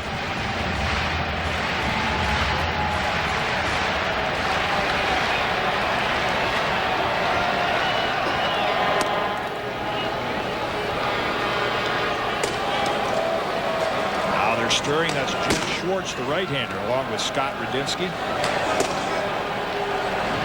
Radinsky saw action here last night. That's outside, 1-1. Nobody happier to be in the championship series, actually happy to be in the big leagues, with Jeff Schwartz, veteran right-hander of more than 10 years of minor league baseball. Finally made it to the big leagues with the White Sox this year.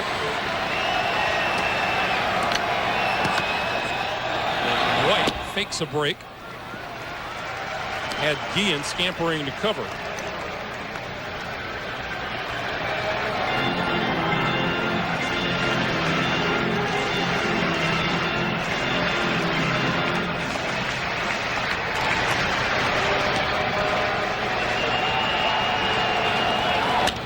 Base hit center field. White will turn at second, go on to third, and Robbie Alomar is on fire. After a dismal first 3 games of this series, he went 2 for 5 last night. He's 2 for 2 with a pair of walks today. Starting to get locked in, as the hitters would say, here in game 5. And that's Gene Lamont out to the mound. What he's saying right there, you can see his lips. He said, don't even worry about it. He said, Robbie Alomar is probably going to take off, try to steal second base, but don't worry about that. Go at Joe Carter. Don't try to throw to second and let Devon White come on home on the throw.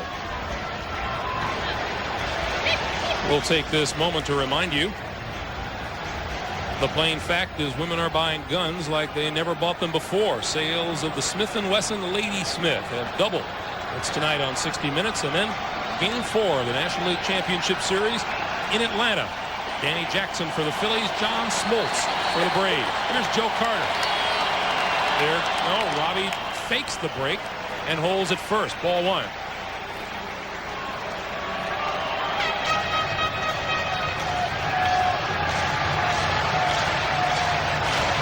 So you won't see Guillen or Cora move if Alomar tries to steal second. They're going to hold their position in case Carter hits it at him. Deep but foul down the left field line and way into the upper deck.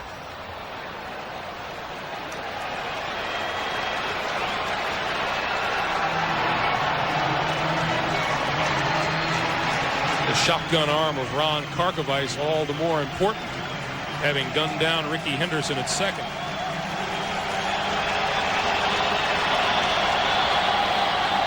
Alomar 12 out of 12 in steals in the postseason. He's going for number 13 now. Karkovice holds on to the ball. And it's 1-2.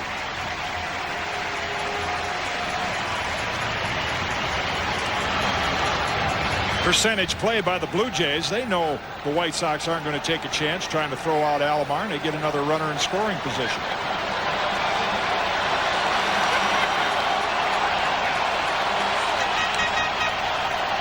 Carter 0 for 3 today. Has fouled out, grounded out, and struck out. Devon White at third, Robbie Alomar at second. And that one nubbed foul off the end of his bat.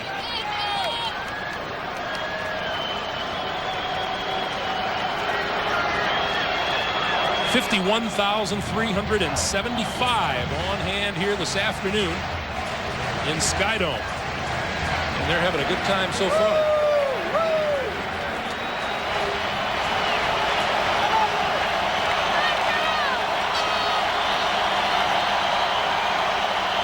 One-two pitch. Foul back.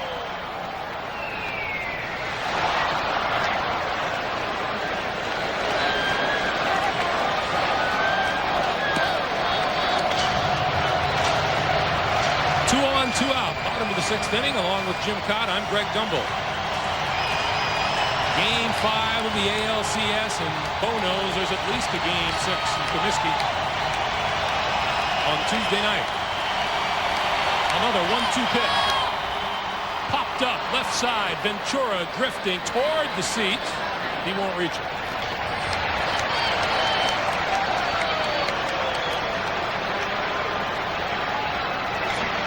Guys that begin to get their game faces on right now, even though it's a couple days early, Dave Stewart and Alex Fernandez.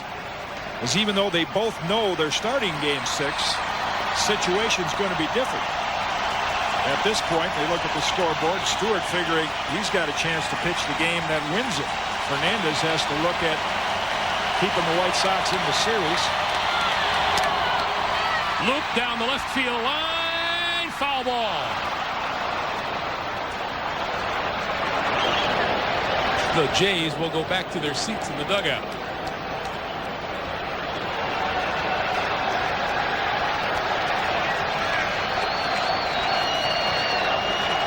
As a starting pitcher, you start the game sitting on the bench and just kind of sit back and enjoy things. But as it gets into this part of the ball game, then you begin to think ahead as to what your task is going to be in your next start. The two pitchers, interesting to look at. Dave Stewart was beatable, but won. Alex Fernandez pitched well enough to win, but lost. Back at game 2. Another 1-2 pitch. Fouled at the plate.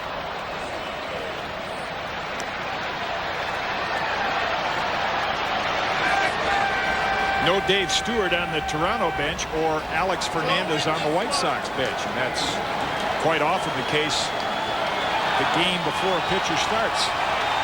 Keep track of the game on video.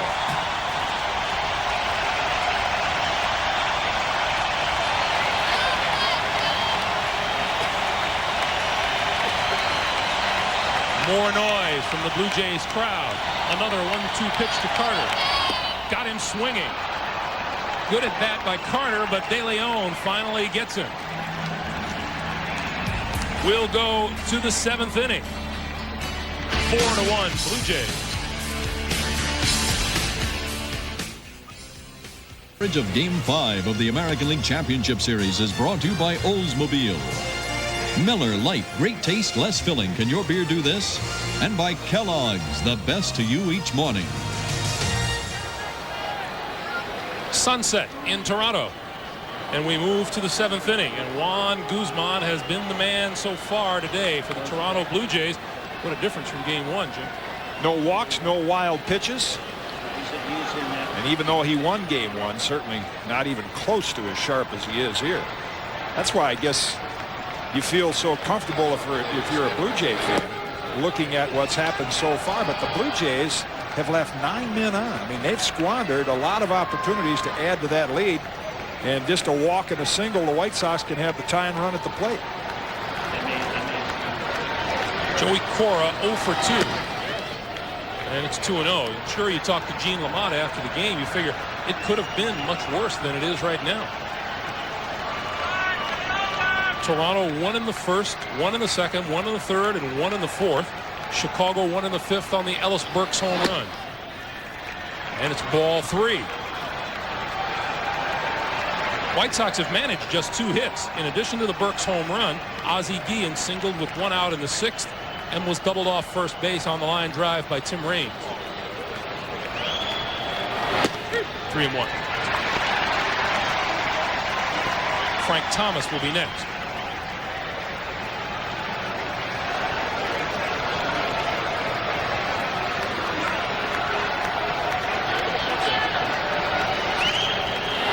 And that's ball 4, and Cora's on base. That'll bring Frank Thomas to the plate, and in the 6th inning yesterday, this is what Big Frank did.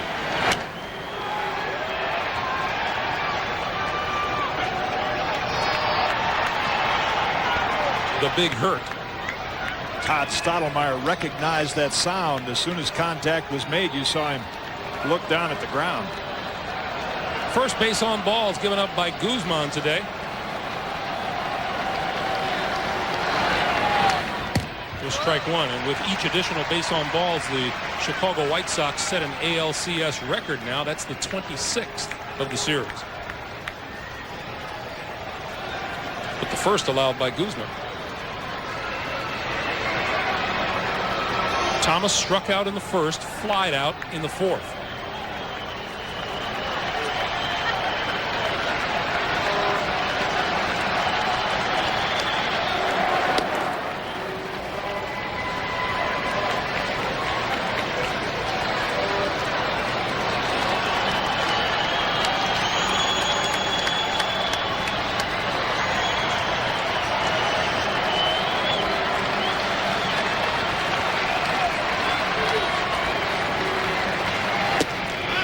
That's a ball, 1-1. After hitting no home runs in the first 3 games of this series, Thomas and Johnson homered yesterday, Burks today.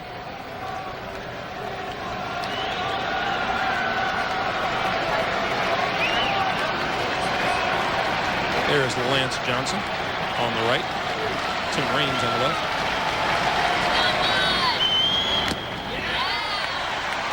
1-2. So it makes this an important inning for Juan Guzman from a pitching standpoint. Makes it an important inning for Frank Thomas for the White Sox, because if they do not get to Guzman in this inning, it's quite possible that Thomas would not come to bat again, and they would be looking at Dwayne Ward in the 9th inning. 1-2 pitch to Thomas. Outside, 2-2.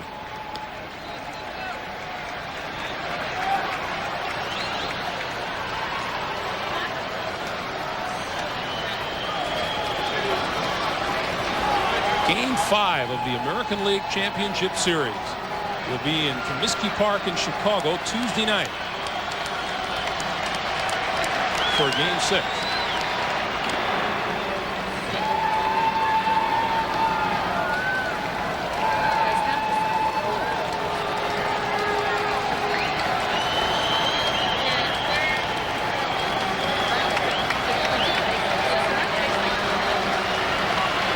The count on Thomas. Fouled it back. White Sox happy to see those occasional throws to first base, because the more you can take Juan Guzman's attention off throwing strikes, the better chance you have. You know, Cora would not be much of a threat to steal in this situation. White Sox would prefer to give Frank Thomas an opportunity to hit a 2-run homer. That last pitch, 96 miles an hour, would indicate Guzman hasn't lost any arm strength.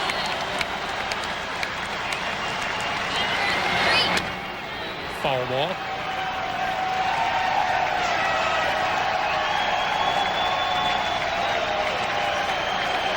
And with his next pitch now, Guzman will have reached 100 on the day. Take this moment to remind you, at the conclusion of today's game, Jim and I will select the Chevrolet Most Valuable Player of the game, and Chevrolet will donate $1,000 on that player's behalf to the Special Olympics. Wasn't that a dramatic swing? Dave Henderson in 1986, the last time the American League had a 7-game series. He hit the home run to tie it for the Red Sox, and they went on to beat the Angels in 7. Long at bat for Frank Thomas. 2 balls, 2 strikes. Cora at first. Nobody out here in the top of the 7th. Got him swinging.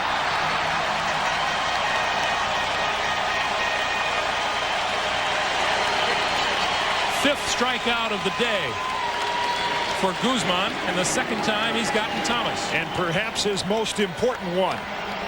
Even when you throw pitches in a hitter's hitting zone, if you have good stuff on them, you strike him out. Thomas looking around, how did I miss that ball? Even though it was high, it had late movement on it. Here's Ventura, 0 for 2. Inside.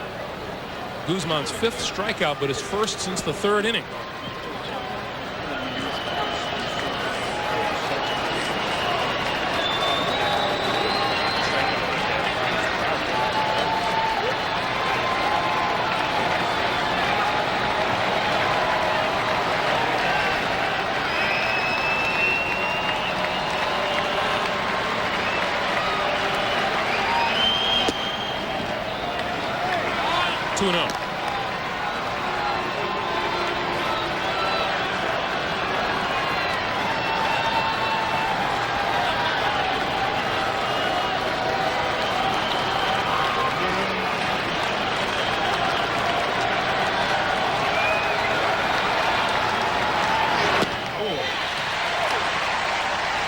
Now, in case you're interested, there is no one throwing in the Toronto bullpen. Cito Gaston, as we found out yesterday, very, very patient with his starting pitchers. Big question today was whether he went too long with Todd Stottlemyre in yesterday's game. Lance Johnson got a triple off Stottlemyre. That was the big blow. Johnson, a left-hand hitter, but one of the relief pitchers in the Blue Jay bullpen, Al Leiter, was a starter for most of his career. Takes a little more time to get ready, and Leiter was not ready to come into yesterday's game. 2-1, foul past first, and the count is now 2-2. Something else Cito Gaston has not done in this series yet is change a single one of his position players out on the field. Seldom does. Blue Jays will have a set lineup more than any other team. But in addition to yesterday's decision, Cito has always been one that will give the starter the benefit of the doubt. You'll very seldom see him guilty of a quick hook, taking a pitcher out before most managers would.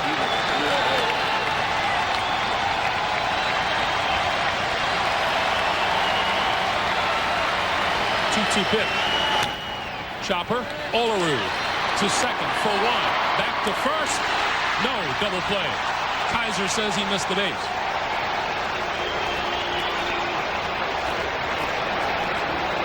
So Ventura safe on the fielder's choice.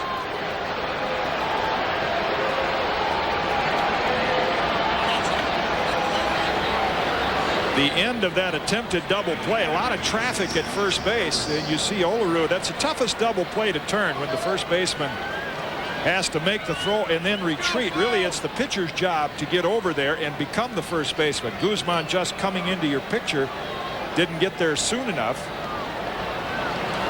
So Olerud makes the catch, but on the move can't find the base with his left foot. And here's Ellis Burks, struck out in the second, homered for the only Chicago run of the day back in the 5th inning.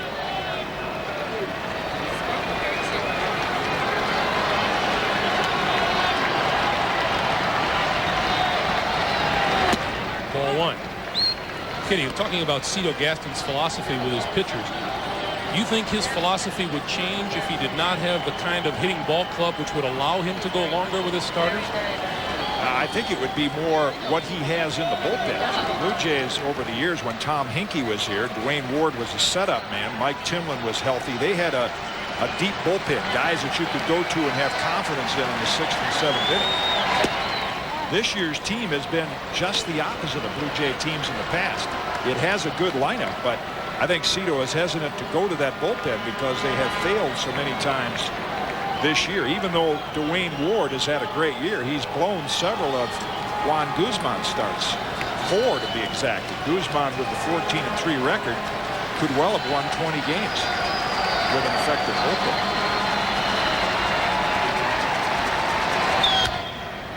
Burks fouls it back, and it's 2-1.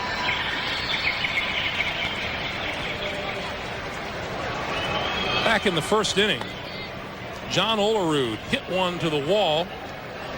Burks found the wall and made the catch. Catches like that and some other wasted opportunities have kept the Blue Jays from making this about an 8 or a 9-1 game.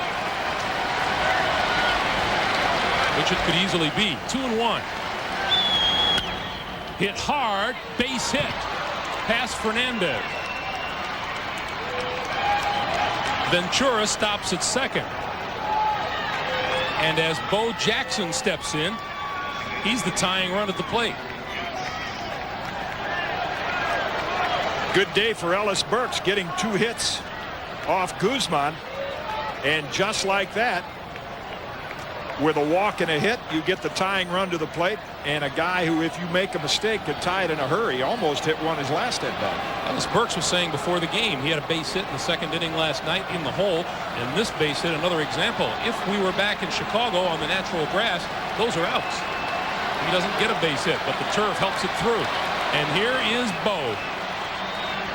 And Pat Borders and Juan Guzman going to talk about it. Just a reminder, I'm sure, from Borders. Fastballs up, breaking balls away.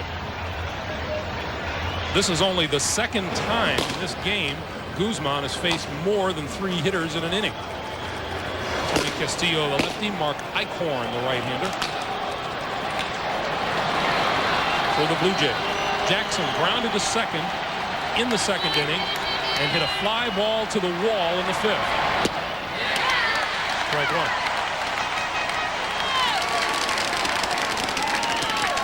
Bo's wife, Linda, telling her friends what Bo did wrong on that swing.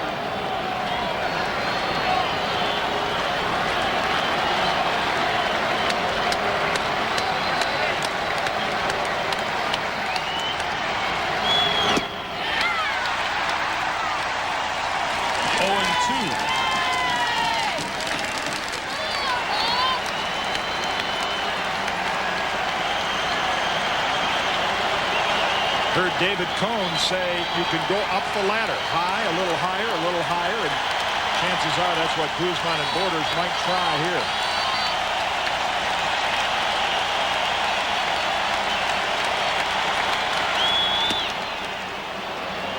He did, and Bo laid off. 1-2. Toronto 4, Chicago 1. Jackson, the tying run as he stands in at the plate with 2 out in the top of the 7th.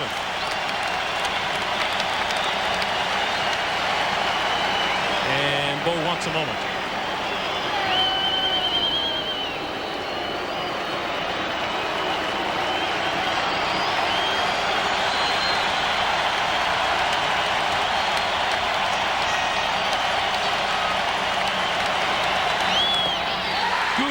Wins another battle.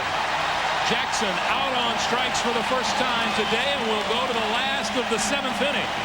The Blue Jays 4, the White Sox 1.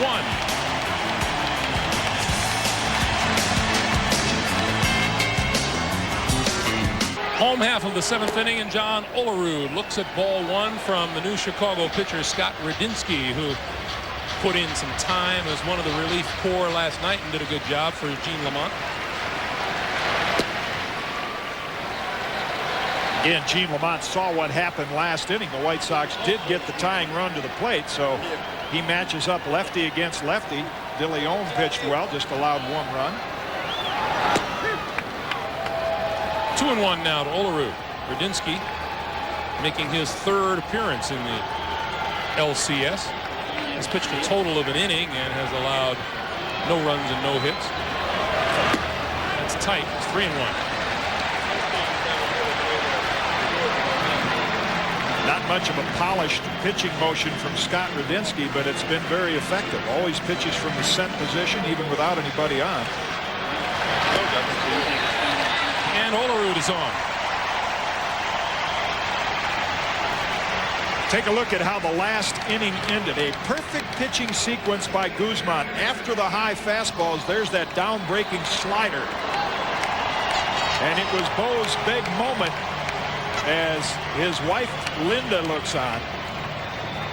And moment, the key word, because it was a big moment for the White Sox, and Ken Harrelson, their broadcaster, who has dubbed so many of their players with nicknames, has called Bo the big moment.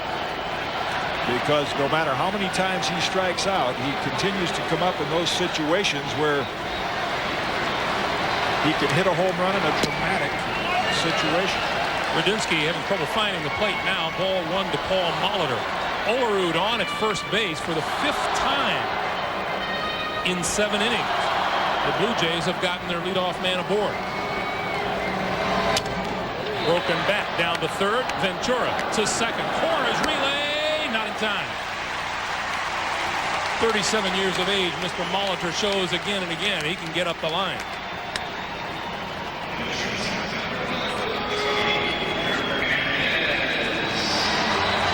Just about every base runner that reaches first for the Blue Jays is a threat to steal. You mentioned Molitor's all-around good year, the best of his great career in all categories. Second to John Olerud for the batting title. Knocked in over 100 for the first time in his career and stole over 20 bases. 22 steals to be exact, and was only caught 4 times. Here's Fernandez. Ball 1.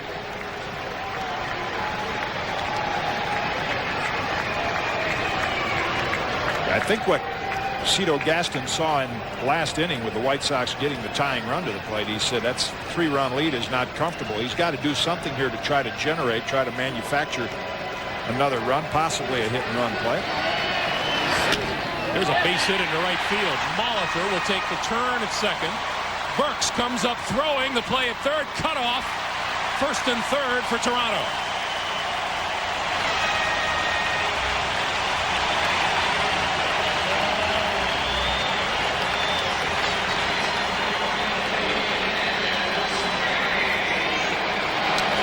Even though it was not a hit and run, Paul Molitor knows immediately that he can make it to 3rd base. good base runner. You don't have to look at the coach in a situation like that. You can tell by where the ball is hit. And even though Fernandez not as good a hitter from the right side of the plate, that was a great at bat finding that hole. And here comes Gene Lamont with the right-handers Sprague and Borders and Henderson. Coming up, Gene Lamont. He's looking for a change here. And he is indeed making the call to the bullpen. Radinsky leaves. We'll take time out and come back to Sky Dome in just a moment. Toronto leading 4-1, threatening to get more. Roberto Hernandez is the new pitcher. And Gene Lamont is going to give his team every chance to try to get back in this game. You would normally see Hernandez out there in the 9th inning with a 1 or a 2-run lead.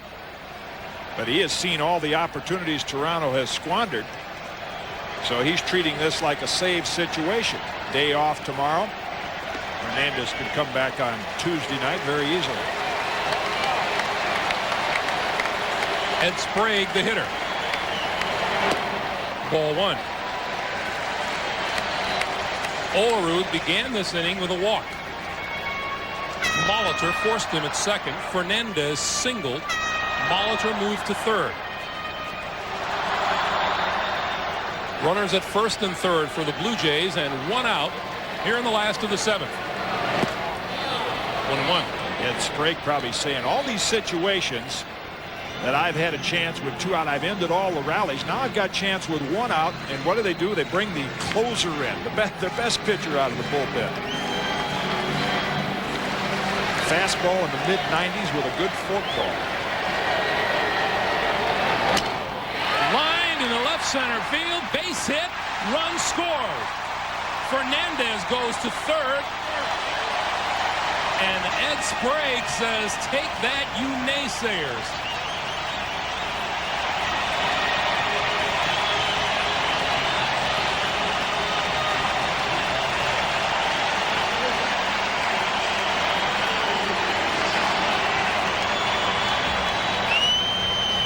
Make enough contact and some good things will happen. That went in on the hands, a broken bat. But he does loop it into left to knock in a run. And Tony Fernandez, he read that bounce perfectly. Knew that Tim Raines had to wait for it. That's how he got to third base. Here's Pat Borders. Fernandez now at third and Sprague on at first.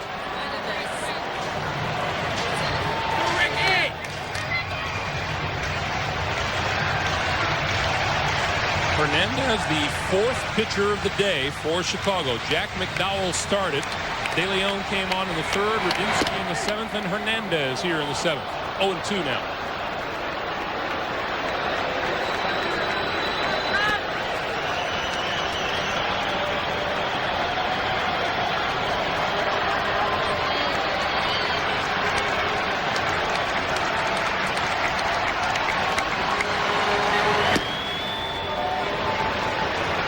We remind you tonight, baseball 93 at 8 Eastern time. First pitch from Atlanta's Fulton County Stadium comes your way at 8:29. Game 4 of the National League Championship Series between the Braves and the Phillies.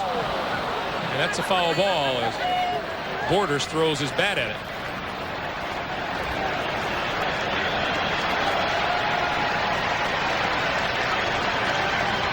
Anything to try to stay alive, get the run in. See the ball down and away. Borders lets go of the bat. All he wants to do in this at bat is hit a ground ball toward the right side and try to score Fernandez. A ball and 2 strikes. Got him swinging. Second time today that Borders is out on strikes, and that's 2 down. They'll look at Hernandez's explosive fastball in a perfect spot. Here's Ricky Henderson. Doubled and scored in the 1st. Popped out to second in the 2nd. Looked at a 3rd strike in the 4th. and singled in the 6th. And caught stealing by Ron Karkovic. Strike one.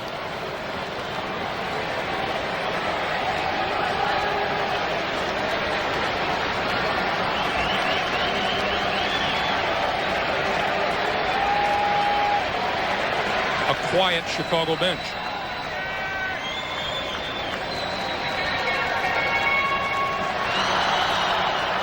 And the bulldog look of Juan Guzman in the Toronto dugout. Another broken bat towards second. Cora makes the play. And the Blue Jays are retired in the 7th, but not before they add one, and a big one it is. After 7 innings, 5-1 Toronto. Sponsored by Budweiser. As we move to the 8th inning now, the White Sox have had just 4 base runners today. That's an outstanding part of this game, and Juan Guzman is out, but he stands to be the winning pitcher, having pitched 2 completely different kinds of games in the LCS so far. Yes, the White Sox only have 2 men left on base. They didn't have many opportunities, but still it's a 5-1 game. Guzman has left after 7 and turns it over to the bullpen. We've seen a few of those leads when Juan Guzman has left in this situation evaporate. And that'll be the key here in inning 8 and 9 as he gets congratulations from the rest of his teammates. Guzman, 7 innings, a yield of 1 run, the home run by Burks on 3 hits. Walked just 1 and struck out 6 today. In game 1, he walked 8 and struck out 3. And the new pitcher is Tony Castillo.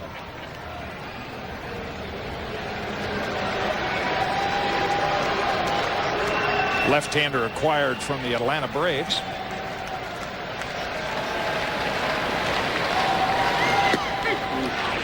Oh, 2 now on Lance Johnson. Bottom third of the Chicago order. Johnson, Karkovic, Guillen.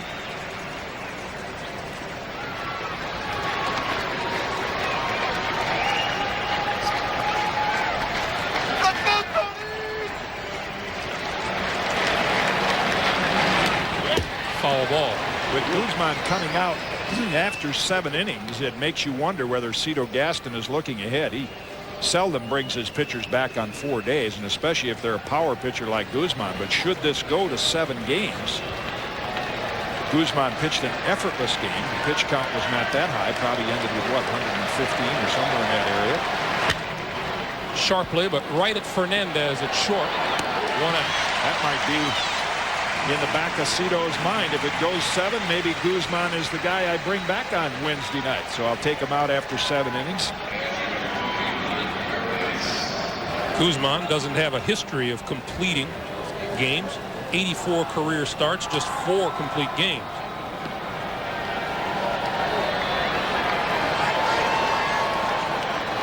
Karkovic. Ball 1. See, he's going to dig in now and say, aha, I finally get a chance to face a left-hander. These right-handers been working me over with the slider and the forkball.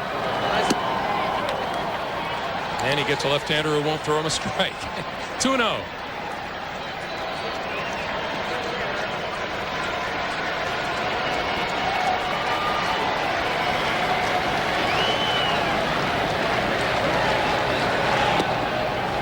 Ball 3.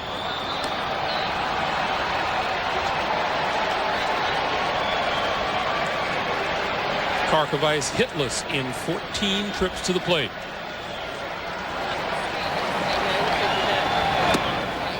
And he's on base. That'll get you stirring as a manager. Hitter down in the bottom of the order has not had a hit in the series, and he draws a 4-pitch walk. Blue Jays trying to get through this inning and turn the ball over to Dwayne Ward in the 9th inning.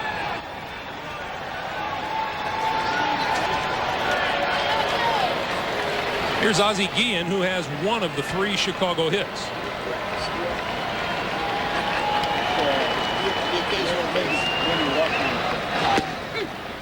Showed bunt, took it for a strike.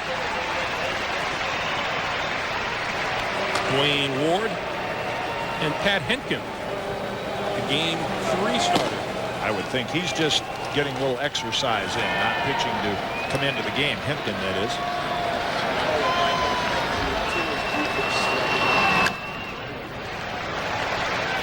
And Castillo quickly ahead of Ozzie Guillen, 0-2. Again, looking ahead to if there is a game 7. Talked about Alex Fernandez loving cold weather, and that's Pat Hempkin's history. The difference in his record at Sky Dome and away from here is dramatic. And he grew up in Michigan, pitched a lot of games in snow flurries and cold weather, so he wouldn't mind the colder temperatures we'll probably get in Chicago. Chopper, Olerud, fair ball, down to second, double play. Nice job by John Olerud. The put out on Guillen at first, the tag on Karkovice at second, and they're out of the inning. We'll go to the last of the 8th. Blue Jays leading at 5-1.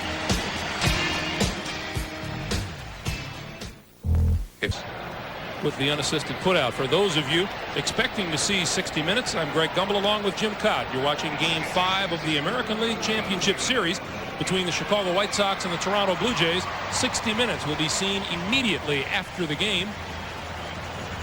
And then after 60 minutes, it'll be Game 4 of the National League Championship Series between the Atlanta Braves and the Philadelphia Phillies. That's all coming up tonight here on CBS. Robbie Alomar.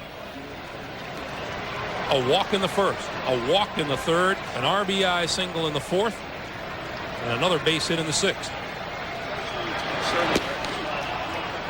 1-1. The pretty picture in addition to that sight overlooking Toronto for Blue Jay fans is the scoreboard, because this was a key game and is a key game for Toronto to win going back to Chicago.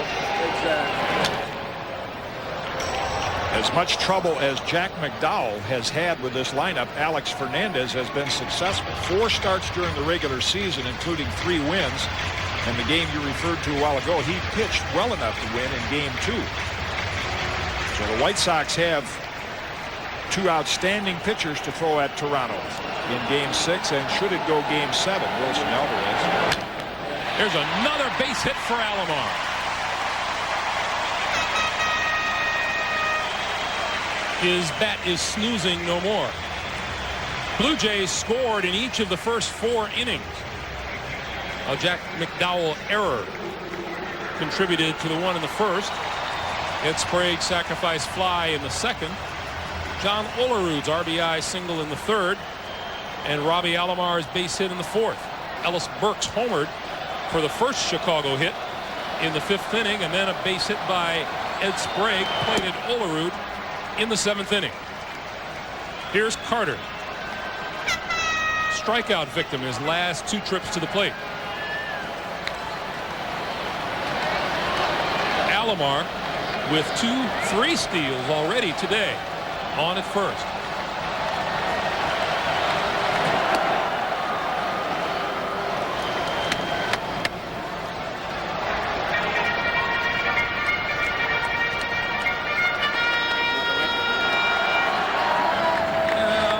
Close to victory, you can sleep tight.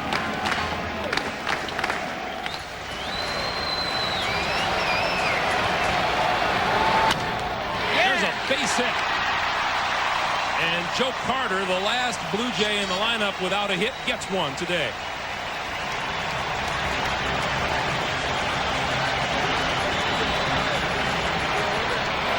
Pull hitter, but against Hernandez, a little tougher to pull, and Joe picks that hole between first and second. 14th hit of the afternoon for Toronto. White Sox have managed just 3. Here's Olerud.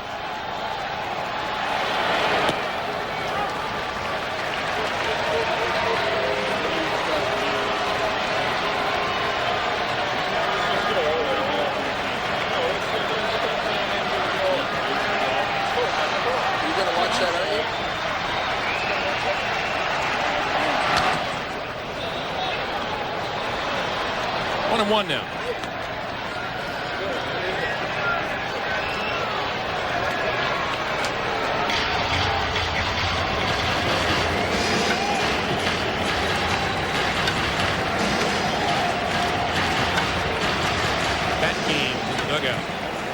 left to the White Sox, except for 3 more outs. 1-2 now on John Olerud. Game 6, Comiskey Park in Chicago Tuesday night. If necessary, Game 7 will be Wednesday night. Again, with the day off tomorrow, Hernandez working in his 2nd inning. He'd be ready for Tuesday night. It's inside, 2-2. Would not be surprising with the short start in last night's game for Gene Lamont to send hard-throwing Jason Beret down to the bullpen. Another factor is going to be that cool weather. And you bring a hard thrower in with an outstanding fastball, cool weather, he could be tough to hit. Back up the middle. Guillen to second for 1, and that'll do it. That completes the 8th inning. White Sox with 3 outs left here in Game 5. It's 5-1 Jays. Of Game 5 of the American League Championship Series is brought to you by Buick and your local Buick dealers. Buick, the new symbol for quality in America. Dean Witter. Dean Witter measures success one investor at a time. And by New Sierra, it's not just antifreeze, it's safety freeze. More than 51,000 on hand looking for the new Blue Jay pitcher Dwayne Ward to close it out for Cito Gaston and the Jays. Not a saved situation, but Ward had 45 during the year. In fact, all those great years that Tom Hinkie had up here, Ward is the first Blue Jay to lead the American League in saves. Difficult to get the ball in the air against. Only 4 home runs all year. Heavy sinking fastball. Tim Raines, Joey Cora, Frank Thomas up for Chicago here in the 9th inning. That's ball 1. Today's telecast was produced by Bob Monsbach, who is a svelte, young, 38 years of age today, and was directed by Mike Arnold. Baseball 93 was produced by George Veras. The senior producer of CBS Sports is Ed Gorin, and the executive in charge of production is Rick Gentile.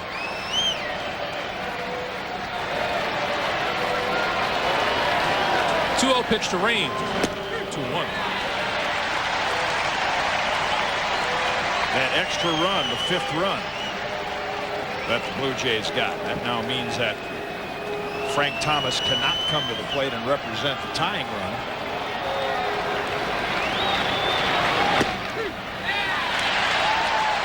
Tim Raines didn't like that call. It's 2-2.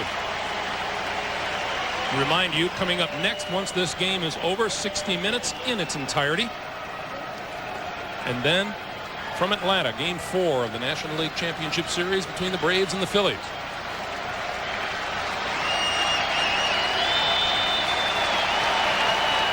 Two to Tim Raines. Ball 3.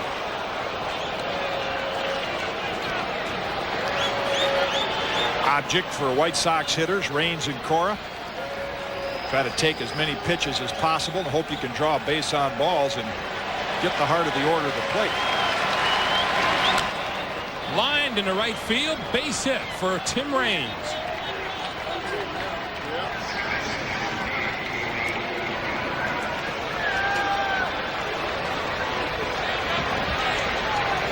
Yeah, the White Sox need 4 to tie, but Tim Raines doing his part. This sets an ALCS record. That is his 11th hit of the series.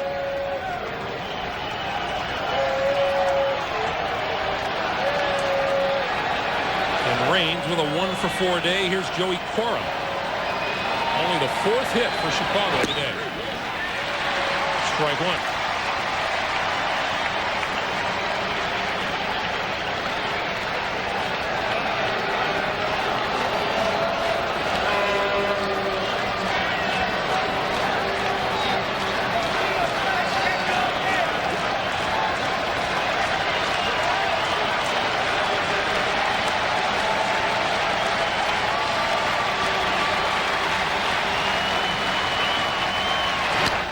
Cora follows it back, and now Ward is ahead of him at 0-2. Talked about Roberto Alomar's bat coming alive. He had 10 hits in last year's American League Championship Series. Harold Baines did it. Marty Barrett, Fred Lynn of the Red Sox, Chris Chambliss of the Yankees back in 1976, but that's the new all-time record. Tim Raines. Cora out on strikes.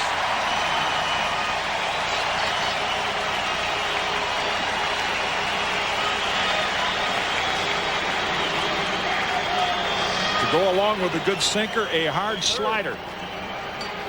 And he gets Cora to chase.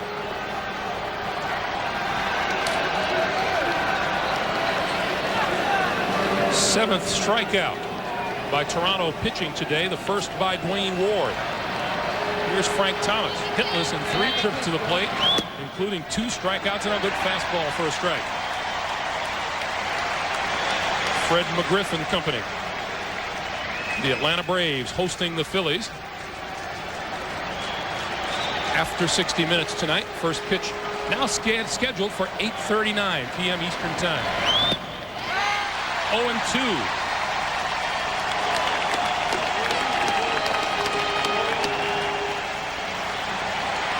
As the Blue Jays chase a 3-2 lead.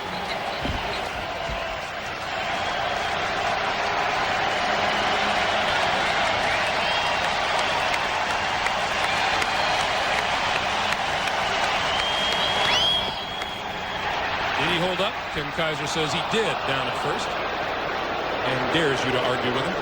He will be behind the plate in Game 6, Ken Kaiser, and then you'll get your first look at a left-handed strike call.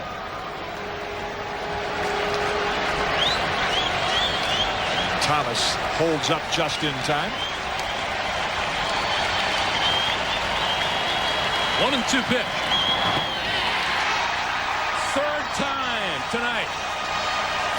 Thomas is out on strikes.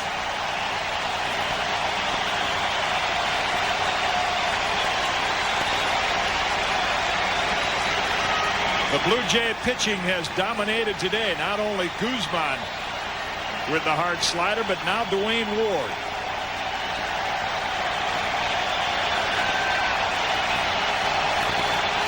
Robin Ventura. Ball 1.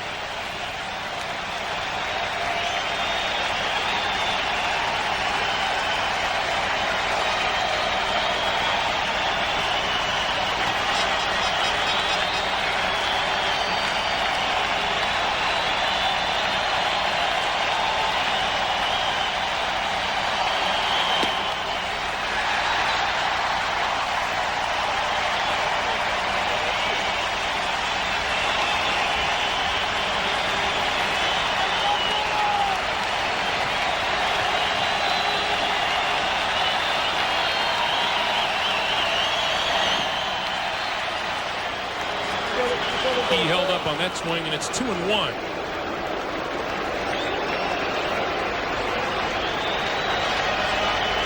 Toronto 5 runs, 14 hits, no errors. Chicago 1 run, 4 hits, 1 error.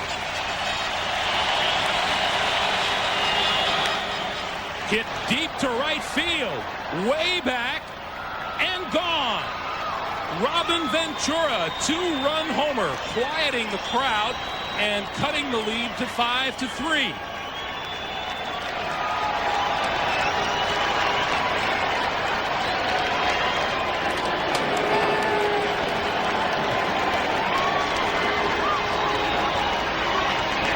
Makes that extra run the Blue Jays got in the bottom of the 8th even bigger. Talked about how difficult it is to hit home runs against Dwayne Ward. Ventura gets out in front of that one and cuts the margin to 2.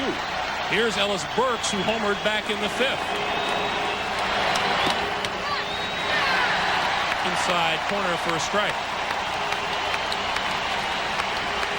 If Burks reaches, Bo would be next. Come on, Dwayne. Strike him up. 1-1.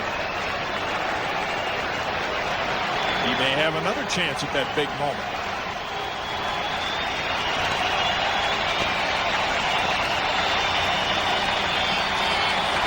Come on, Dwayne.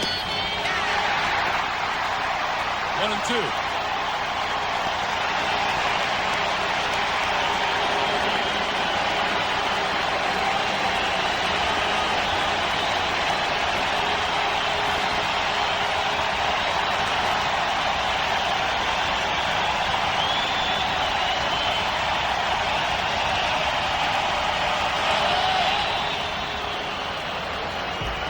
bounce that one into Borders. It's 2 balls and 2 strikes.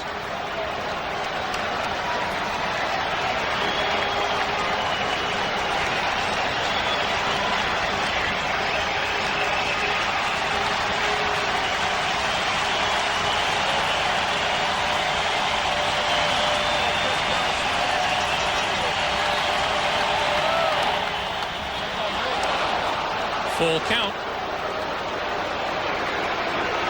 Dwayne Ward came on in Chicago and had some early control problems before closing the game out. 3-2 pitch. And he hit him. And what that does is that brings Bo Jackson to the plate as the potential tying run. And makes Cito Gaston squirm on the bench a little bit. You know what goes through a pitcher's mind? A short reliever, as you see this pitch well out of the zone and hits Ellis Burks, a short reliever feels as much for the starting pitcher as for himself. And even though this isn't a save situation, it would be Juan Guzman's win. 4 times Dwayne Ward has failed in opportunities to save a game for Juan Guzman. Bo stands in at 0 for 3. A ground out to second in the 2nd inning. A fly ball to the wall in the 5th, and he went down swinging in the 7th. That strikeout in the 7th came with 2 men on. And he was the tying run at the plate back then. Borders giving Ward a little breather. Now Galen Cisco. You could tell the last couple pitches that Ward really overthrew. The breaking ball's in the dirt and then the fastball way high. That's a obvious indication of overthrowing the ball. And they just like to calm him down and get him to relax a little bit right now.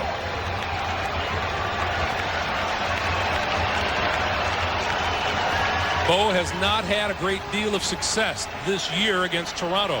1 for 21 during the regular season. 0 for 9 in this series. But has the ability to tie a game with the swing of a bat. A little late on that one, 1-1.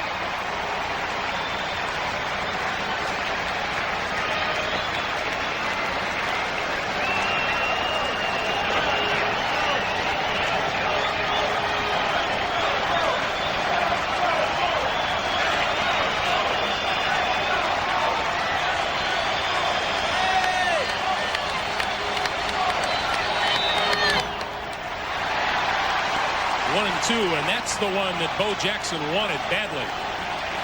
That was the pitch Bo wanted. You figure you get one every at-bat, and that was the hanging breaking ball that Ward got by with. See Borders' target, and as soon as Bo missed that, watch his reaction. He knew that was a hitter's pitch. A ball and 2 strikes. Ellis Burks at first and 2 out. 5-3 Toronto. Linda Jackson looking on. Got him swinging. And for the first time in this ALCS, a home team comes up the winner. The Blue Jays win it 5-3 and take a 3-2 lead in the ALCS.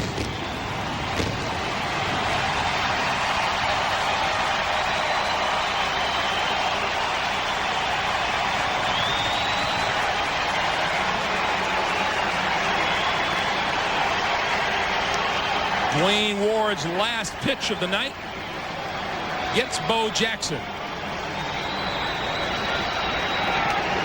And Bo wasn't close. Linda Jackson says maybe we'll get him back in Chicago. We'll be back. The Chevrolet player of the game is Juan Guzman, who wins his 2nd game of this ALCS. And the Toronto pitcher will get $1,000 donated on his behalf to the Special Olympics.